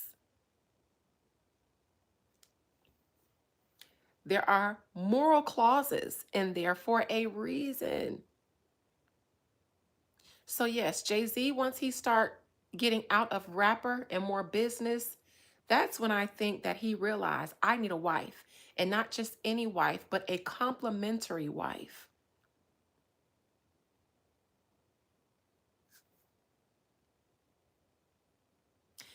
I think they still want to get out of the US, and them stepping back into the celebrity world, making music, hanging out at Roots picnics and stuff. That is to kind of rebreathe life into their social clout so that they can leverage again. Has nothing to do with them loving music. They're trying to show that they can still bring in numbers, they can still bring in money, they can still shift the culture so that they can use that to leverage in their business deals with other people because they don't have the capital. But if their name still sells, their image still sells, then they can still do business. So Jay-Z is out to show. Jay-Z has to be out now because he has to work, but they have to show that they can still pull the same. Hence why Jay-Z is moving in music the way he is. Everybody knows what a Beyonce can do, but they're concerned about Jay-Z now because Jay-Z is a liability. So now Jay-Z has to go and show that all the nastiness that he's been involved in still hasn't affected his bottom line, but it has. But it has. Hence them acting the way they did with that man who said he heard that Jay-Z's album was done, but he wasn't going to do it without a partner. Because Jay-Z's cohorts cannot hear that he can't stand alone. Of course, someone would come in here insulting my wig. You must be a part of their crew. Y'all got more shit to worry about than insulting me. And the last thing you want to do is add me to your 99 problems. Because a bitch can be the one more that you didn't need. You understand? If you're wise and if you're trolling on behalf of them, I implore you that you guys are wasting your energy in the wrong spaces. I am not the battle to fight. Not because I'm big bad, but because I ain't did shit. So who's going to defend you against me when I ain't did nothing against you? Come on now. Don't get your people fucked up because I ain't going to look at you. I don't know you. And as far as I'm concerned, you're a bot. But I know who I'm talking about when the bots show up. Don't get them people fucked up on your behalf. What I'm trying to say, I don't want nobody to fuck them up if they white. Don't do that because y'all done did it before. Google, at Google. I know because y'all run YouTube. Get your bots. Get your bots. Because before, Before, I had to look up and see who owned Google, and I found out it was BlackRock.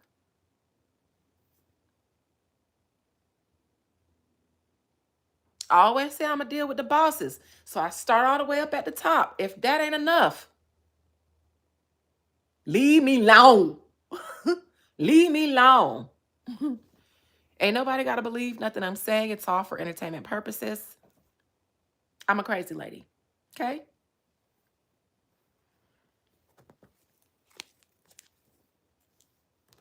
I'm telling y'all, leave me alone. Tory Lane's daddy is not the biggest problem by saying Rock Nation will crumble. That is not the biggest problem. Apparently, somebody listened to my advice about taking out Beyonce first, and they did it, and it seems to be working. I got strategies for days, bitch. Days, bitch. And I ain't got to do nothing. All I got to do is do a reading and tell somebody else, because the Fed's always lurking. All I got to tell them is where the bodies is buried, and then act like I don't know what I'm talking about. Just reading picture cards. That's all I'm doing. Y'all better get the fuck from around.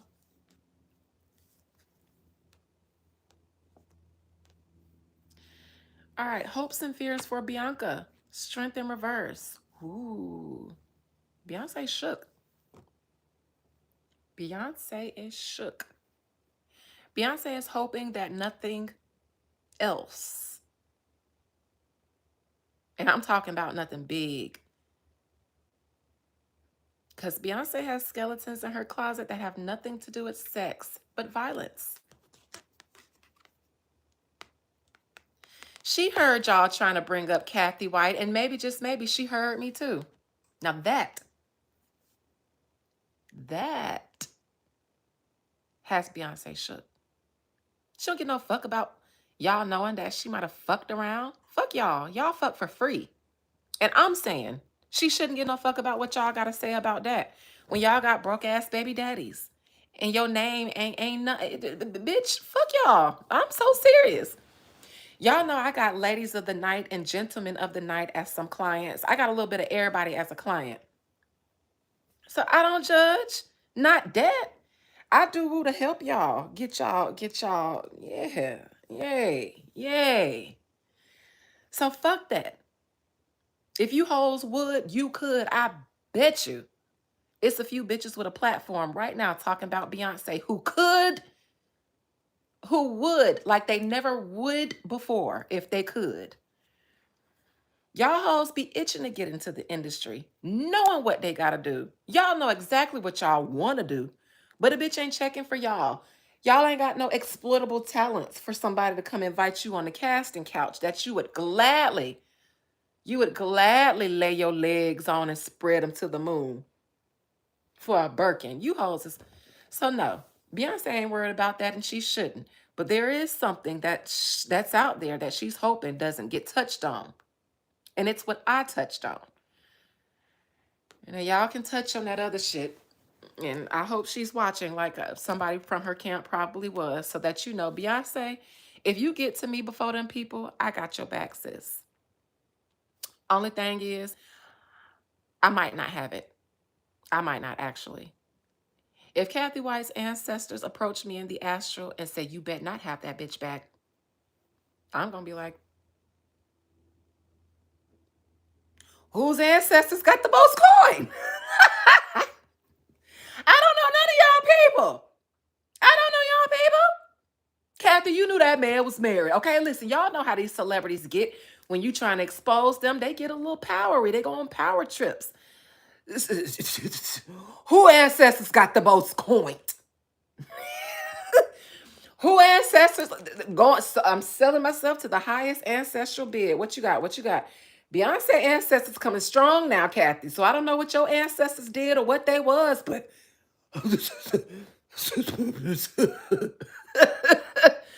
don't know y'all like that to just be working off GP. And I've learned a thing or two about having a heart. You get heart attack. Mm-mm. Mm-mm. Y'all don't love me. I had a heart with Kim Porter. I did her reading from the soul. I did her reading before I was doing celebrity readings. I sat down, rang my bell, and I said, Spirits, which one of y'all got something to say? Kim Porter said, Me. Read me. Because my baby daddy is about to have some problems on his hands. So read me. I said, Say less. Turn the camera on, read that lady for filth. 30 days later, I watched another video about Kim Porter from somebody that I was a fan of. Got excited. I was like, ooh, can't wait to hear this. And bitch, I start hearing shit that I said. Things that can only be seen from my vantage point. I said, well, hold on, Spirit. Am I tripping? Spirit said, you ain't tripping. I said, I'm tripping. Spirit said, no, you ain't. I said, yes, I am. So I don't got no love for none of these spirits no more, especially the dead, because they just want they story to be heard. And Kim Porter taught me a thing or two. For hell no. She ain't loyal. Y'all know after I read Kim Porter, I cussed that bitch out. I did. Oh, I didn't mean to time you out. I meant to block you, bitch. I cussed that bitch out. And I almost stopped doing readings for any of the dead that used to be famous. Because y'all, they still got some of that fame bullshit. All Kim wanted was for her situation to be heard. And I guess she felt like my platform wasn't big enough. But anyways, child, I did. I called and I said, you astral bitch.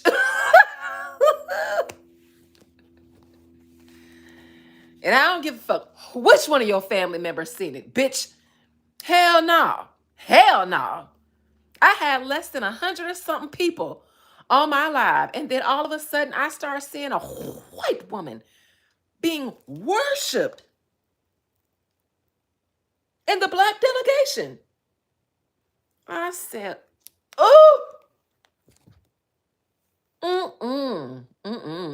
I left the black delegation. I took back my board, my director's sticker, because I was a director in the black delegation NAACP, Ancestral League of Ancestral Black People, dating from the beginning of ancestors' time. I was on the board. I took my little place, my nameplate. Said this board meeting is adjourned, gave my keys back, and said, fuck y'all. Fuck y'all. You ain't like me. I don't want to be like y'all. Y'all ain't like me. Plymouth Rock didn't land on us. Bitch, y'all landed on me. Did y'all help Christopher Columbus? Did y'all help Christopher Columbus find out where we was hiding out at? I bet y'all did. Y'all said, Chris, we over here. We over here. That's what y'all did. I said, bitch, fuck y'all.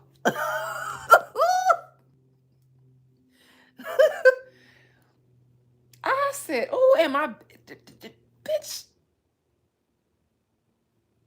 I wanted to backhand the fuck out of the black delegation. I said, fuck y'all. Oh, God. And to this day, it's fuck everybody who ain't on my side. Fuck that. Dead or alive. Hell yeah, I said.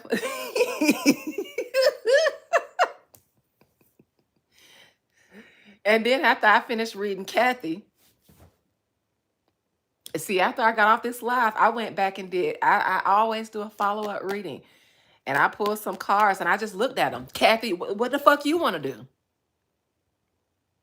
Don't come around here with your energy begging me to read. You just beg, please read me. Let your people know what happened to me. And then you feel like, but that bitch ain't got a big enough platform. But she does. I'm going to go over here and tell her, because she can't hear me. So I'm going to just tell her to go and look at your shit. Yeah. Okay. All right. Then I'm gonna stop reading on the dead, and all y'all gonna be able to do is be mad because it's a whole bunch of bitches on here speaking on y'all behalf, lying. Can't hear you from nothing, and I'm gonna be sitting here like, la, la, la, la, la, la, la, la, la, la, la, la, la. Not everybody can communicate with the dead. Not every psychic is a medium. Not every psychic is a necromancer. So I don't trust too many people who say they spoke to the dead, because the dead be sitting there like, but I was asleep. The fuck? I didn't say that. I was eating. I had a mouthful of heavenly yams. I didn't say that. I don't speak with my mouth full. The heavenly yams is delicious. Why would you speak and eat the heavenly yams? I didn't say that.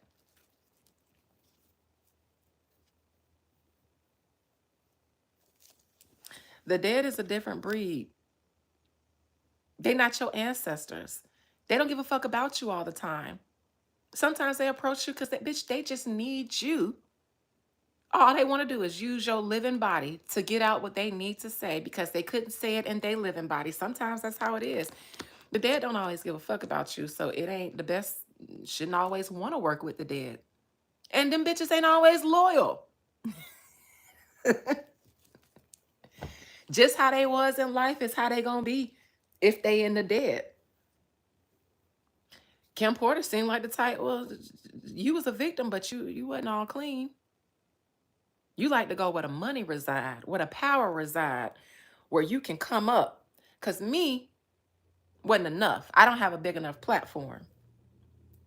I said, and and and Diddy went down for freak offs. They tried to bring up Kim Porter, but he went down for freak offs.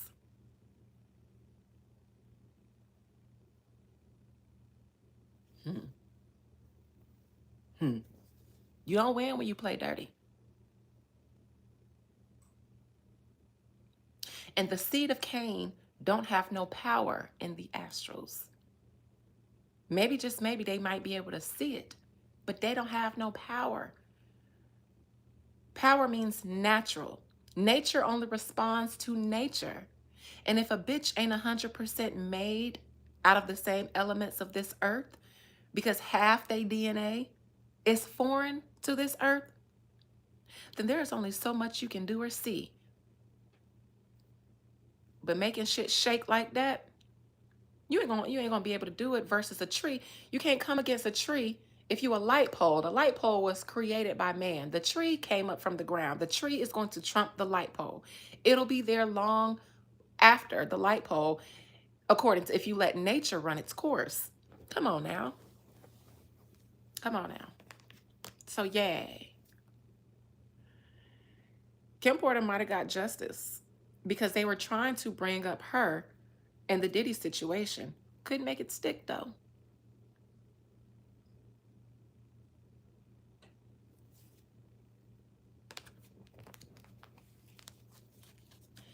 Outcome for Bianca, the Empress in reverse. Bye-bye, Beyonce.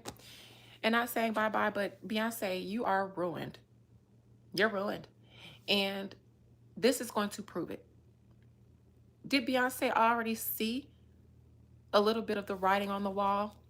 Ironically, that was the name of the album that she had with the group mates that got the short end of the stick for Beyonce.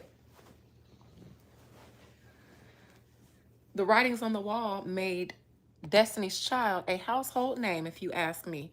The OG Destiny's Child. There would be no Michelle if it wasn't for the writings on the wall. That album put Destiny's Child and Beyonce on the map. Mine too. When people ask me what's my favorite Beyonce album, I include the writings on the wall because that's iconic. That was an iconic album. It just was iconic. Every track, every single track, I know all of them. Every track, word for word, every single one. And it wouldn't have been iconic without Latavia and Latoya and Kelly. Period. Beyonce, the writing is on the wall. Again, the last time I read Beyonce, I talked about how she insulted Oshun.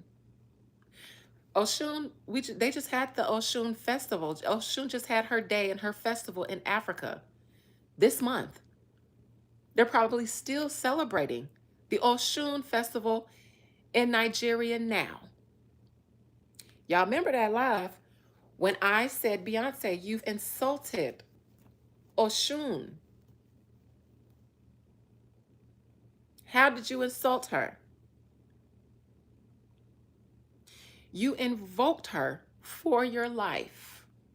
You invoked her. She came. She saved you. And you turned around and went back to your vomit. She helped you regurgitate poison out of your body, and then you went back and licked it up. She made you the power player in your dynamic and put you in a position to where you could walk away and have the world at your feet. And you told Oshun, not us, to shut the fuck up. That is who you were speaking to. Because spirits move through people. And the collective has been telling you for years, we love you. We don't want your husband. But because you know that you can save him, all you were supposed to do was let Donkey Donk ride. I was enjoying that song. You put Jay-Z on it, and it went from a good morning sex love song to a war. So he brought more of his energy to you and your clean peace energy. And as soon as you did that, put him on the remix, went from talking about love to war, and then you both told people to shut the fuck up. You're talking to Oshun, because it is Oshun through the collective of the divine feminine. Your female market has been telling you, we don't mind Jay-Z, but we don't want him with you. And we know that's your husband and you're going to ride with him.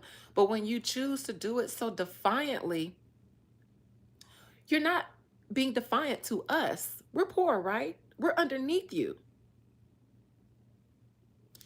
It's the person that you called on for life during Lemonade.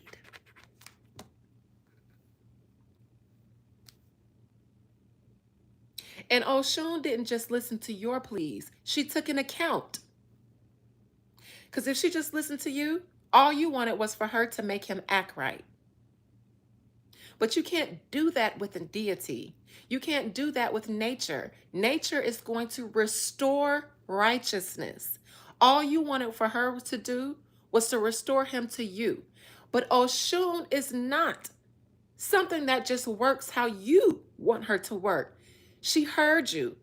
She took an account of what your situation was. She looked at the man and all of the pain that you've suffered and others have suffered. She looked at another woman who allegedly lost her life so that you two could have yours.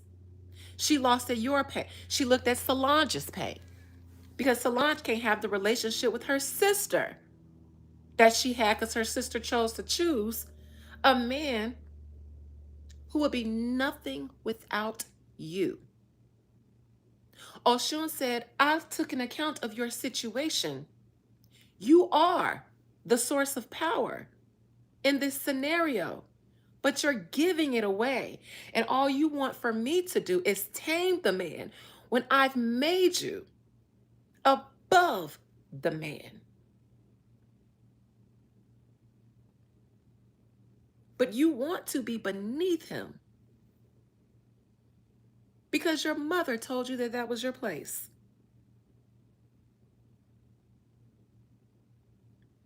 She committed aro. What does aro mean? It's like a crime, a spiritual crime. I'm telling you, this is what Oshun is saying. Oshun is against her. Forever? No. Nature isn't vengeful like that, except for things that are not natural to nature.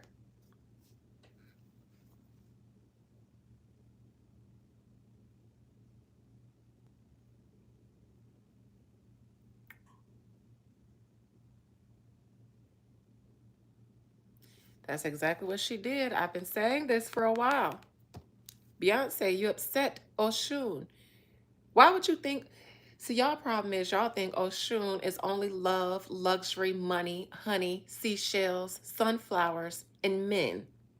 Y'all got Oshun fucked all the way up. Do you know who her sister is? Oya. Not because they are separate, because they are each other's polarity. Do you know that Oya is the feminine counterpart of Ogun? Not because they're separate, but because they're each other's polarity. How dare all of you and all ever since Beyonce did Lemonade, bitches has been lining up to worship Oshun for her glory. Do you know what Oshun went through before the luxury, before the riches? Do you know Shango was her sister's husband first? No, be extra. It's okay, Miss Thomas. Let the church say amen.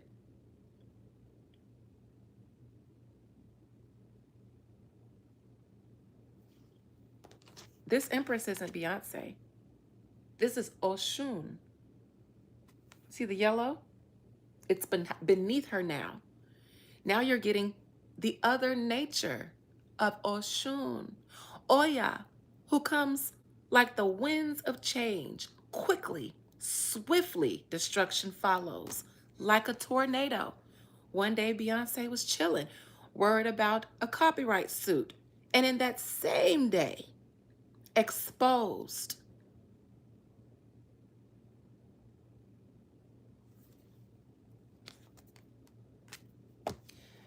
Beyonce, you've insulted a goddess. Oshun, you sought her for her love, light, and beauty. Now you will meet her in her real nature. We're only luxurious when we're safe, sound, and nobody's threatening us. But when we're pissed off, we don't show up as butterflies, love, light, makeup, sunflowers, and seashells. We show up angry, don't we? Okay, Beyonce. Appease your goddess if you can. You must. This won't stop. It won't even stop with you leaving Jay-Z at this point. You have to appease Oshun. Appease your goddess. Then you might be saved. But your husband,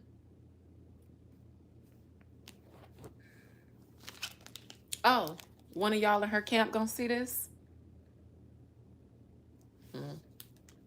Beyonce. Beyonce gonna see this herself. Appease Oshun. You told the gods, shut the fuck up. You know you love us. Your ancestors supported you in getting here. Your ancestors have been cheering you on. Have you thought about how they feel about what you've been through while you asking them to just shut the fuck up? Make him do right by me. That's all I want. How do you think your ancestors feel watching you be dumb, daft, blind, and repeat your mother? You know you got paternal ancestors who don't like your mama. You got maternal ancestors who don't want to see you repeat their mistakes.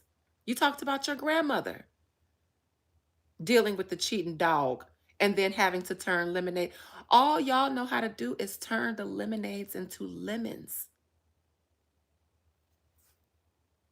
I mean, turning the lemons into lemonade. But then what? Then what? You want to live like that forever? Constantly having to make a bad situation a good one? No, but live. Beyonce got all the girls. See, Beyonce made the Yoruba pantheon, the Orisha popular amongst the mainstream. So Beyonce was Oshun, and then I never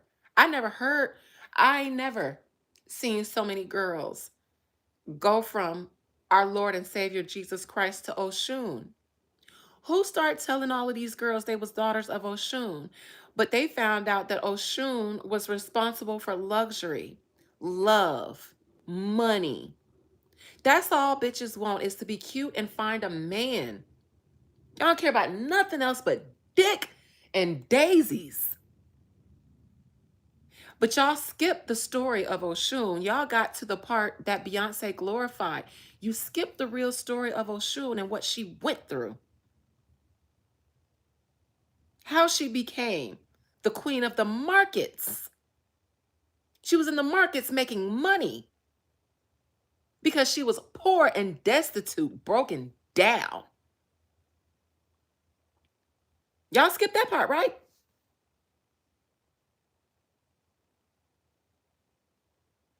That's it. Bringing the colonizing ways into the ways of nature. And that's probably why the law are calling me, because Vodun is law, period. I've been operating in the spiritual sciences. I've practiced the Sufism. I still utilize that. I might grab from the Santeria. I might grab from the Paulo. What I have found is that when you dig to the roots of it all, there is Vodun. It is law. It's not a religion. It is law, natural law, the ways of the world, given from the first people that existed on this planet.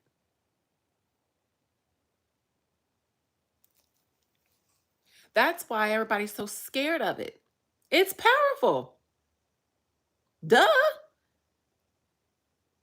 They say there's power in the name of Jesus, but they ain't scared to try Jesus. What they scared of, though, is voodoo. Everybody's scared of that, right? Even the Christians. But ain't nobody scared to sin according to Jesus and then go play in his face the next day. Nobody's scared of that. Everybody's scared of voodoo. Why? Because there's power there.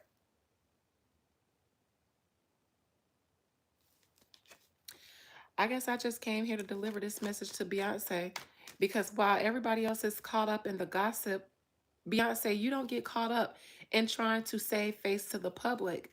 You have offended Oshun. You have to appease your ancestors. You did the rituals. You talked about it in Lemonade. You did several heavy duty rituals to invoke her.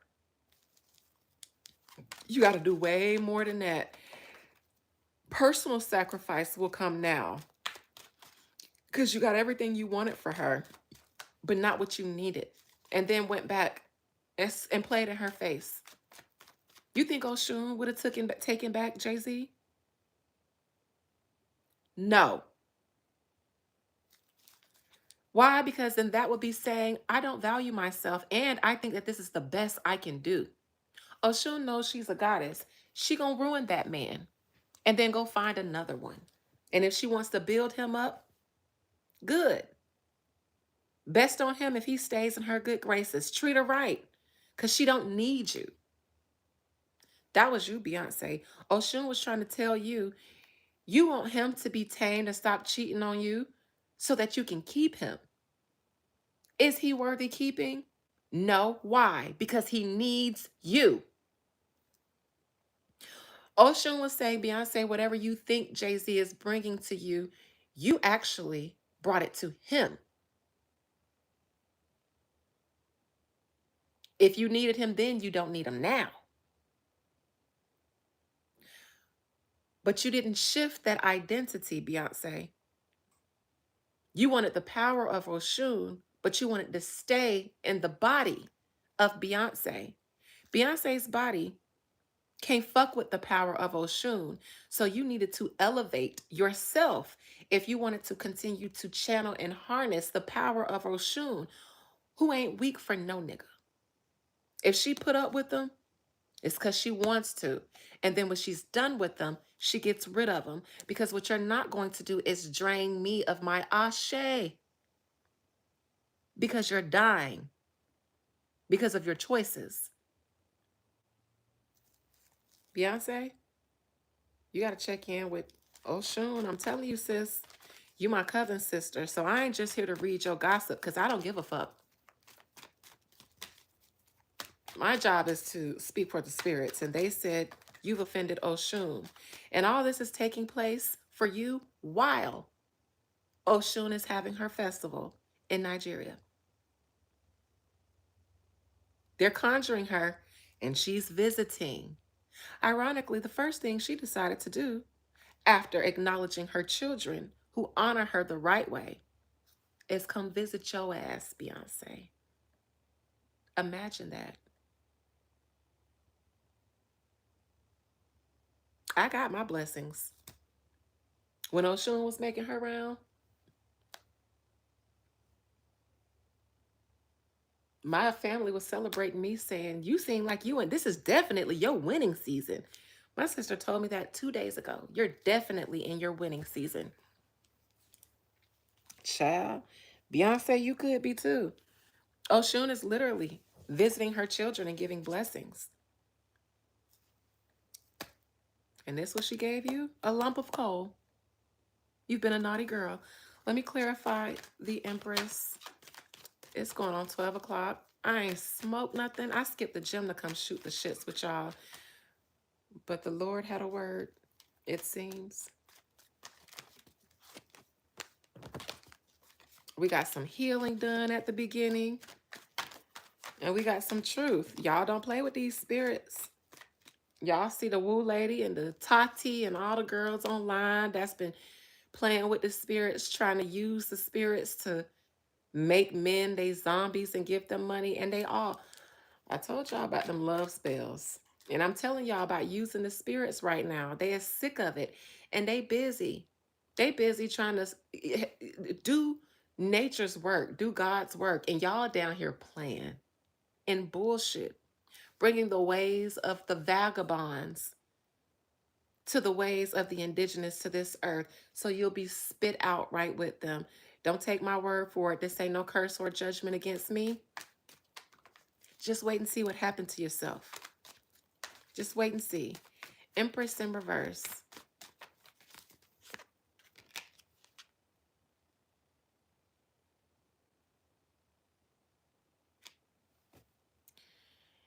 Beyonce, this Oshun is going to raise up whoever this is that has your tea to expose you. This is Oshun's hand. And the person is higher up than you. So this isn't someone beneath you who's exposing you. It's somebody higher up. Probably somebody that you and Jay-Z approached needing help or wanting to do business with. Whoever it is, it's somebody higher up than you, which is why they have access to this footage in the first place. Somebody higher up than you. Don't see it for you or your husband at this point.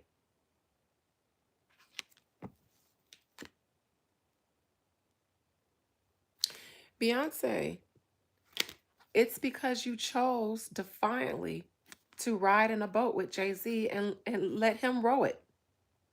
So that means you and Blue will suffer. Blue specifically. That's why she had the Five of Cups in her near future. When I read Blue the other week and I said, Blue, what's wrong? Why are your brown eyes blue? And I clarified it, and her parents' shenanigans were getting in the way of her. Blue wants to work. Blue wants to inherit the industry. Blue got plans, and you guys are fucking them up.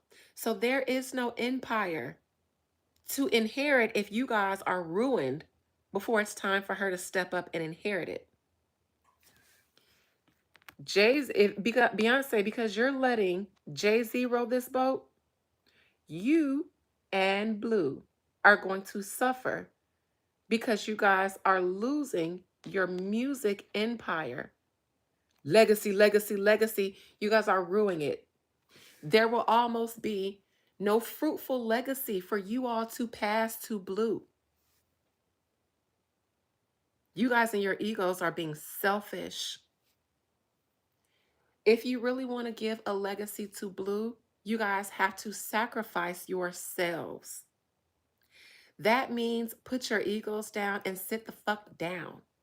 Y'all can't still be out here trying to beat love into the masses when the masses are currently trying to be woke. You have to read the room, respect where the collective consciousness is. You guys are powerful, but you're not bigger than the collective of humanity. And the spirits, the divine, are dealing with the world and humans because we are in a day that is appointed.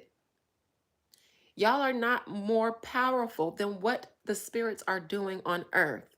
So what you guys should be doing is reading the room and saying it's not the people that are rejecting us. It's what the spirits is doing. It's not a time for us to assert ourselves as gods right now when the gods are godding. You guys are supposed to sit down, be quiet, and mark it blue. Send her out. But you guys be quiet.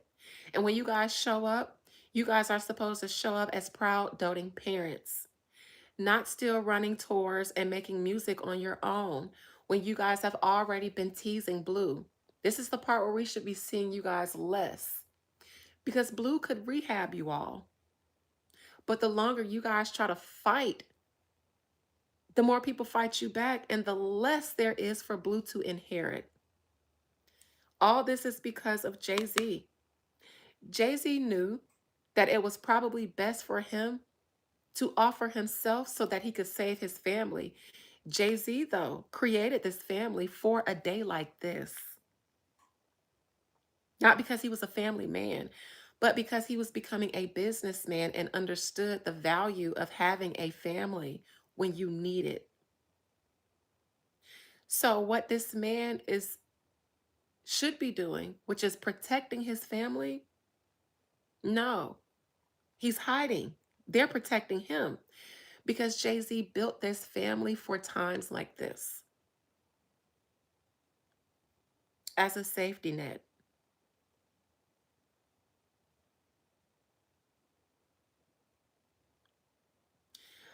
I will say that you guys probably could have gone toe to toe with the public and tried to fight until you both realized that you had to bring out blue. Because what I'm reading at some point, the both of them understood that it was time for them to start bringing out blue. When you both decided to hide behind blue, it's when you guys did the worst.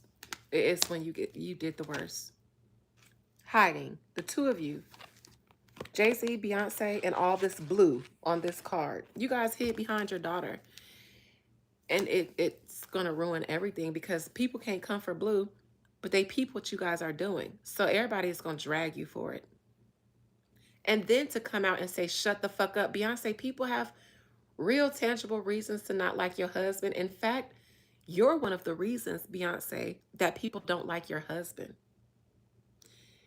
You corralled everybody around you to support you during Lemonade, had everybody on your side just for you to tell everybody to shut the fuck up for not liking your husband that you didn't want us to like when you didn't like him. See how you play in the goddess's face? And then you see it in humanity.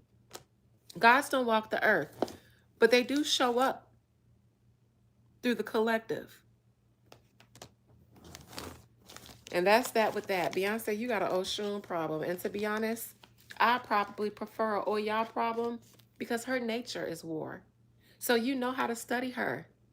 You don't know how to study Oshun when she's angry because history has pointed her as being the goddess of the sweet waters and love. They didn't spend enough time telling us what she looked like when she mad. So this is the devil you don't know.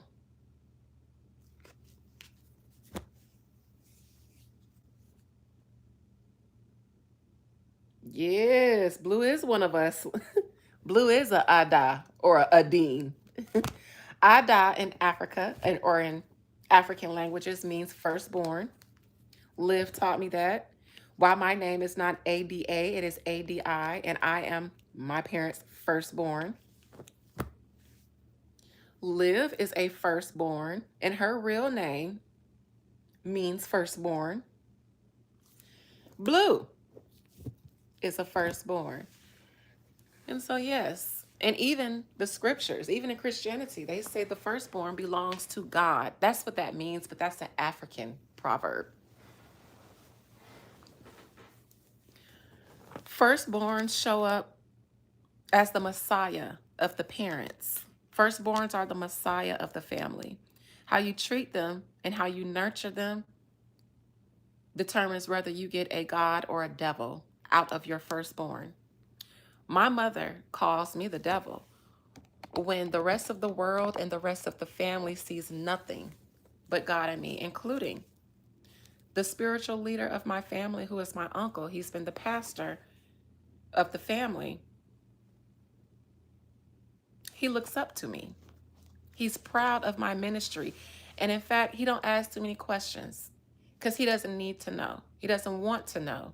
But what he does know is that whatever God is doing, it's something new in the generation that they raised that they couldn't fulfill in him. So he gets that at least. And he's been the most dogmatically Christian. But in his late years, and since I've been helping him sell his house, we've grown. And because of that, he's now studying things strictly outside of what Christian doctrine. He's now looking, I saw one of his notes, and now he's trying to trace the roots of angels and people. Mind you, this is something I'm teaching currently. I have had one discussion about that with my uncle, but I just so happened to see some of his study notes laying around his house, and he's breaking down the parts of Genesis where they talk about Nephilim and who the Nephilim are and who the sons of gods are. What he doesn't know is it's something that I'm actively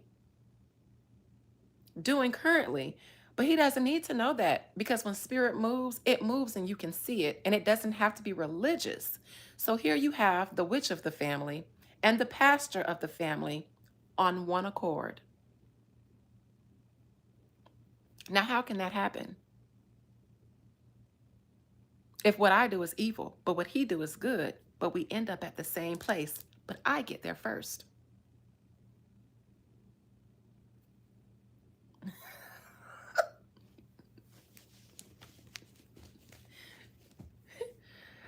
It took him an extra 40 years than me to learn what I'm learning at 38, or what I know at 38. He doesn't know until 78, 76, 78. That's what firstborns do.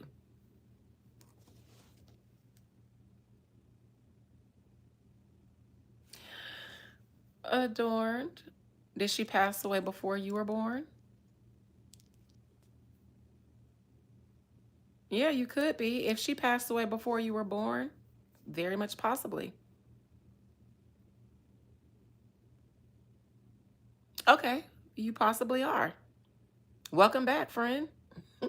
That was quick, wasn't it?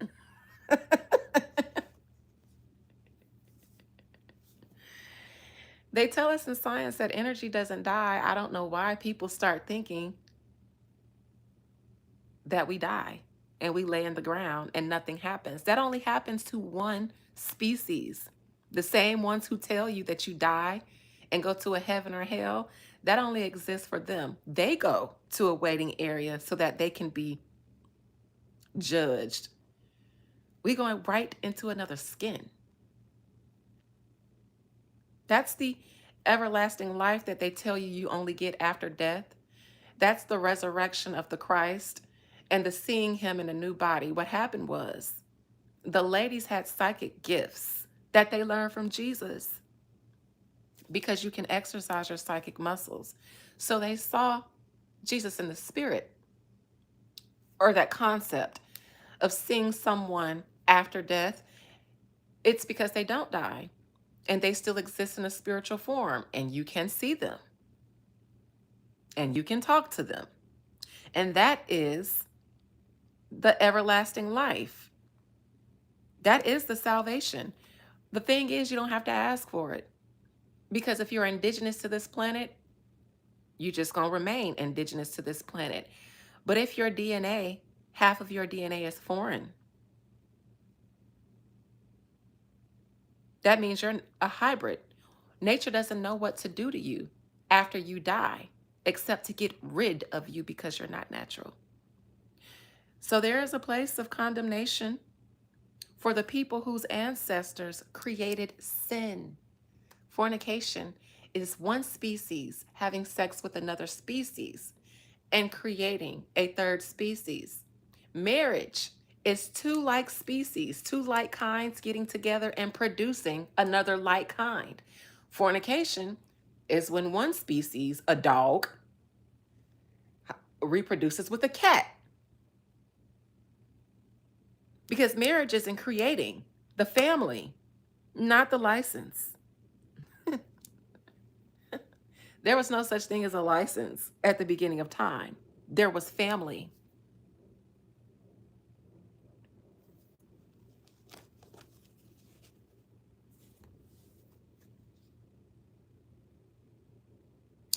So if you're Black, this is not your first time, your second, maybe not your third time in this body.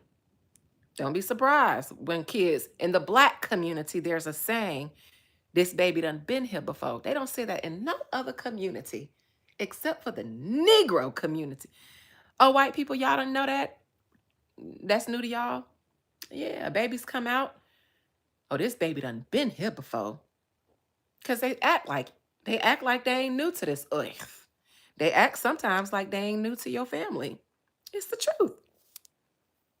It's the truth all the time. The babies have been here before. Ours haven't. Oh dear, I see we found ourselves somewhere else. So yeah, Beyonce, make it right with Oshun if you can. It's gonna be hard. It's gonna come with sacrifices that you don't want to give. So they're being taken. What if the price for offending a God is your God status on earth? And what if you don't want to give that up? Then it gets taken. Because the spirits will always humble you. They don't give no fuck about your big ego. They don't get no fuck about that. Yours or his. Them the big dogs. They see egos like yours every day and then they raise you 10. Y'all gonna learn. Y'all gonna learn. But until then, I'm gonna be here to help you learn. Not help save you. Hell no. I'm gonna help you learn, but that's it. I don't save hoes. Because Oshun tried, and look what Beyonce did. So if a goddess can't save a hoe, I sure don't. You hoes don't even listen to the gods for these men. And I know they say Jay-Z got a big old ego, but damn, Beyonce, the problem is that was your first and probably only ego. Got your mind gone, girl. Got you forgetting not to play with a goddess. Girl, for Jay-Z, big lip, bubble lip, big eye, potato chip. Girl, he ain't even that fine. He ain't even fine as Shango. Talking about he come from the line of Shango. Shango said, well.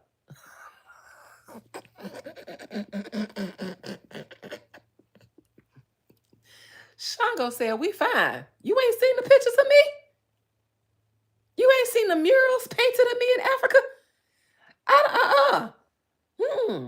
Olokun, that's yours? That's one of your people? Talking about Shango. Bitch, look at these muscles. Hell no. Shango said, who said that? Who y'all got to throw shells for y'all and give that divination? Somebody, it must be one of them Hollywood. Lord, y'all got Hollywood babalawos who ain't got the liquor spirit in them. Just the spirit of the Los Angeles, the angels, the fallen ones. Who consulted the Ori for y'all to tell Jay-Z that he was from the line of Shango? Have you seen Shango men? I've seen the sons of Shango. They don't look like that. They be having muscles sometimes. Sometimes they can be like big dudes, not fat, but you know, the big stocky dudes that'll knock you out with one hit. They ain't always fit, but they be big. They be big, strong niggas. You know what I'm saying? Shango would never hide behind Beyonce and Blue Ivy. When the crows come calling home the roost, he gonna take down all. He ain't scared of white men in the industry. He ain't scared of Jewish men in the industry. Shango ain't scared of nobody. Why? Because Shango was here before humans. Why would he be scared of them? Why would he be scared? Why would Shango look at another man and say, I want to do my hair just like that? Shango ain't no sissy. Shango would never look at Basquiat and think, you know what? I think I need a makeover. I too want those dreads. No. Shango wake up out of bed, fix his hair, and say, God damn, I'm a sexy bitch. And then go outside and pull bitches. Not because he got money, but because he got muscles and motion. Jay-Z, you pull bitches because you got money. Shango never had to do that. Shango had two sisters, Oya and Oshun, fighting to be his wives. Jay-Z, you got Solange, Yamaya, and Oshun, Beyonce fighting because Yamaya don't want Oshun with you. Beyonce, you don't see how you offended Oshun? You got your sister here who you acknowledge as a daughter of Yamaya, putting hands and feet on your man. Y'all can't even have y'all sisterly bond because you choosing him. You really don't listen to the gods because you, out of your own mouth, I am Naruba, daughter of Ajuja, sister of Yamaya. You said that your sister was Yamaya. You let your sister, the goddess Yamaya, you let a priestess of Yamaya put hands and feet on your husband and you stayed with him. You out of your goddamn mind. I thought you was my cousin sister. You have shamed me. You have shamed me, Beyonce. You have shamed our 12th house stellium. You have shamed our astral coven. You have brought shame. And I must speak on behalf, as a daughter of Oya, Beyonce, you have brought shame upon us.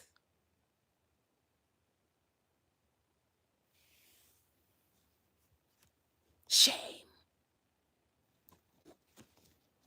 You said your sister Solange was Yamoya, and you let Yamoya, the mother of waters, fight your husband, and you stayed with him, and then kicked Yamaya out, or let Yamaya walk away. You out of your goddamn mind. That's why you ain't got no protection, because you let Solange walk away. My God, that's how I know you raised by Tina. That's how I know Tina raised you. Where is my fan? You was supposed to take your daddy's side when they broke up, Beyonce. Your daddy from Alabama. Not your Creole roots, mama. She was so used to being in the house. All she want is to be in Master's good graces. Your daddy, black as hell with his Negro nose like the Jacksons from Alabama. He black as hell. He wasn't in the house. He was hung. You should have stuck with your damn daddy. Because I'm sure it was your mama who told you to go get with Jay-Z. Because she didn't know what to do with her dad. Yeah, he was cheating and shit. But bitch, didn't you tell Beyonce to stick through it all? Don't you support Beyonce sticking through it all? So you should have shut up, ate your food, got your allowance, and let Matthew stick his dick wherever he wanted because he paid the cost to be the damn boss.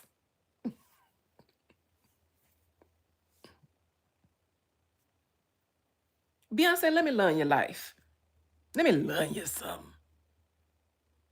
Let me learn you something.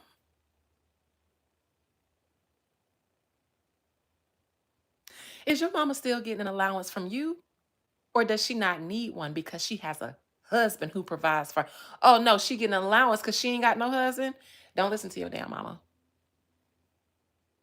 I don't listen to mine because she ain't got no husband. When I had a husband, My mama was trying to get one so that she could compete with me. I ain't listen to her. I ain't listen to her before I got married because I watched her. I don't take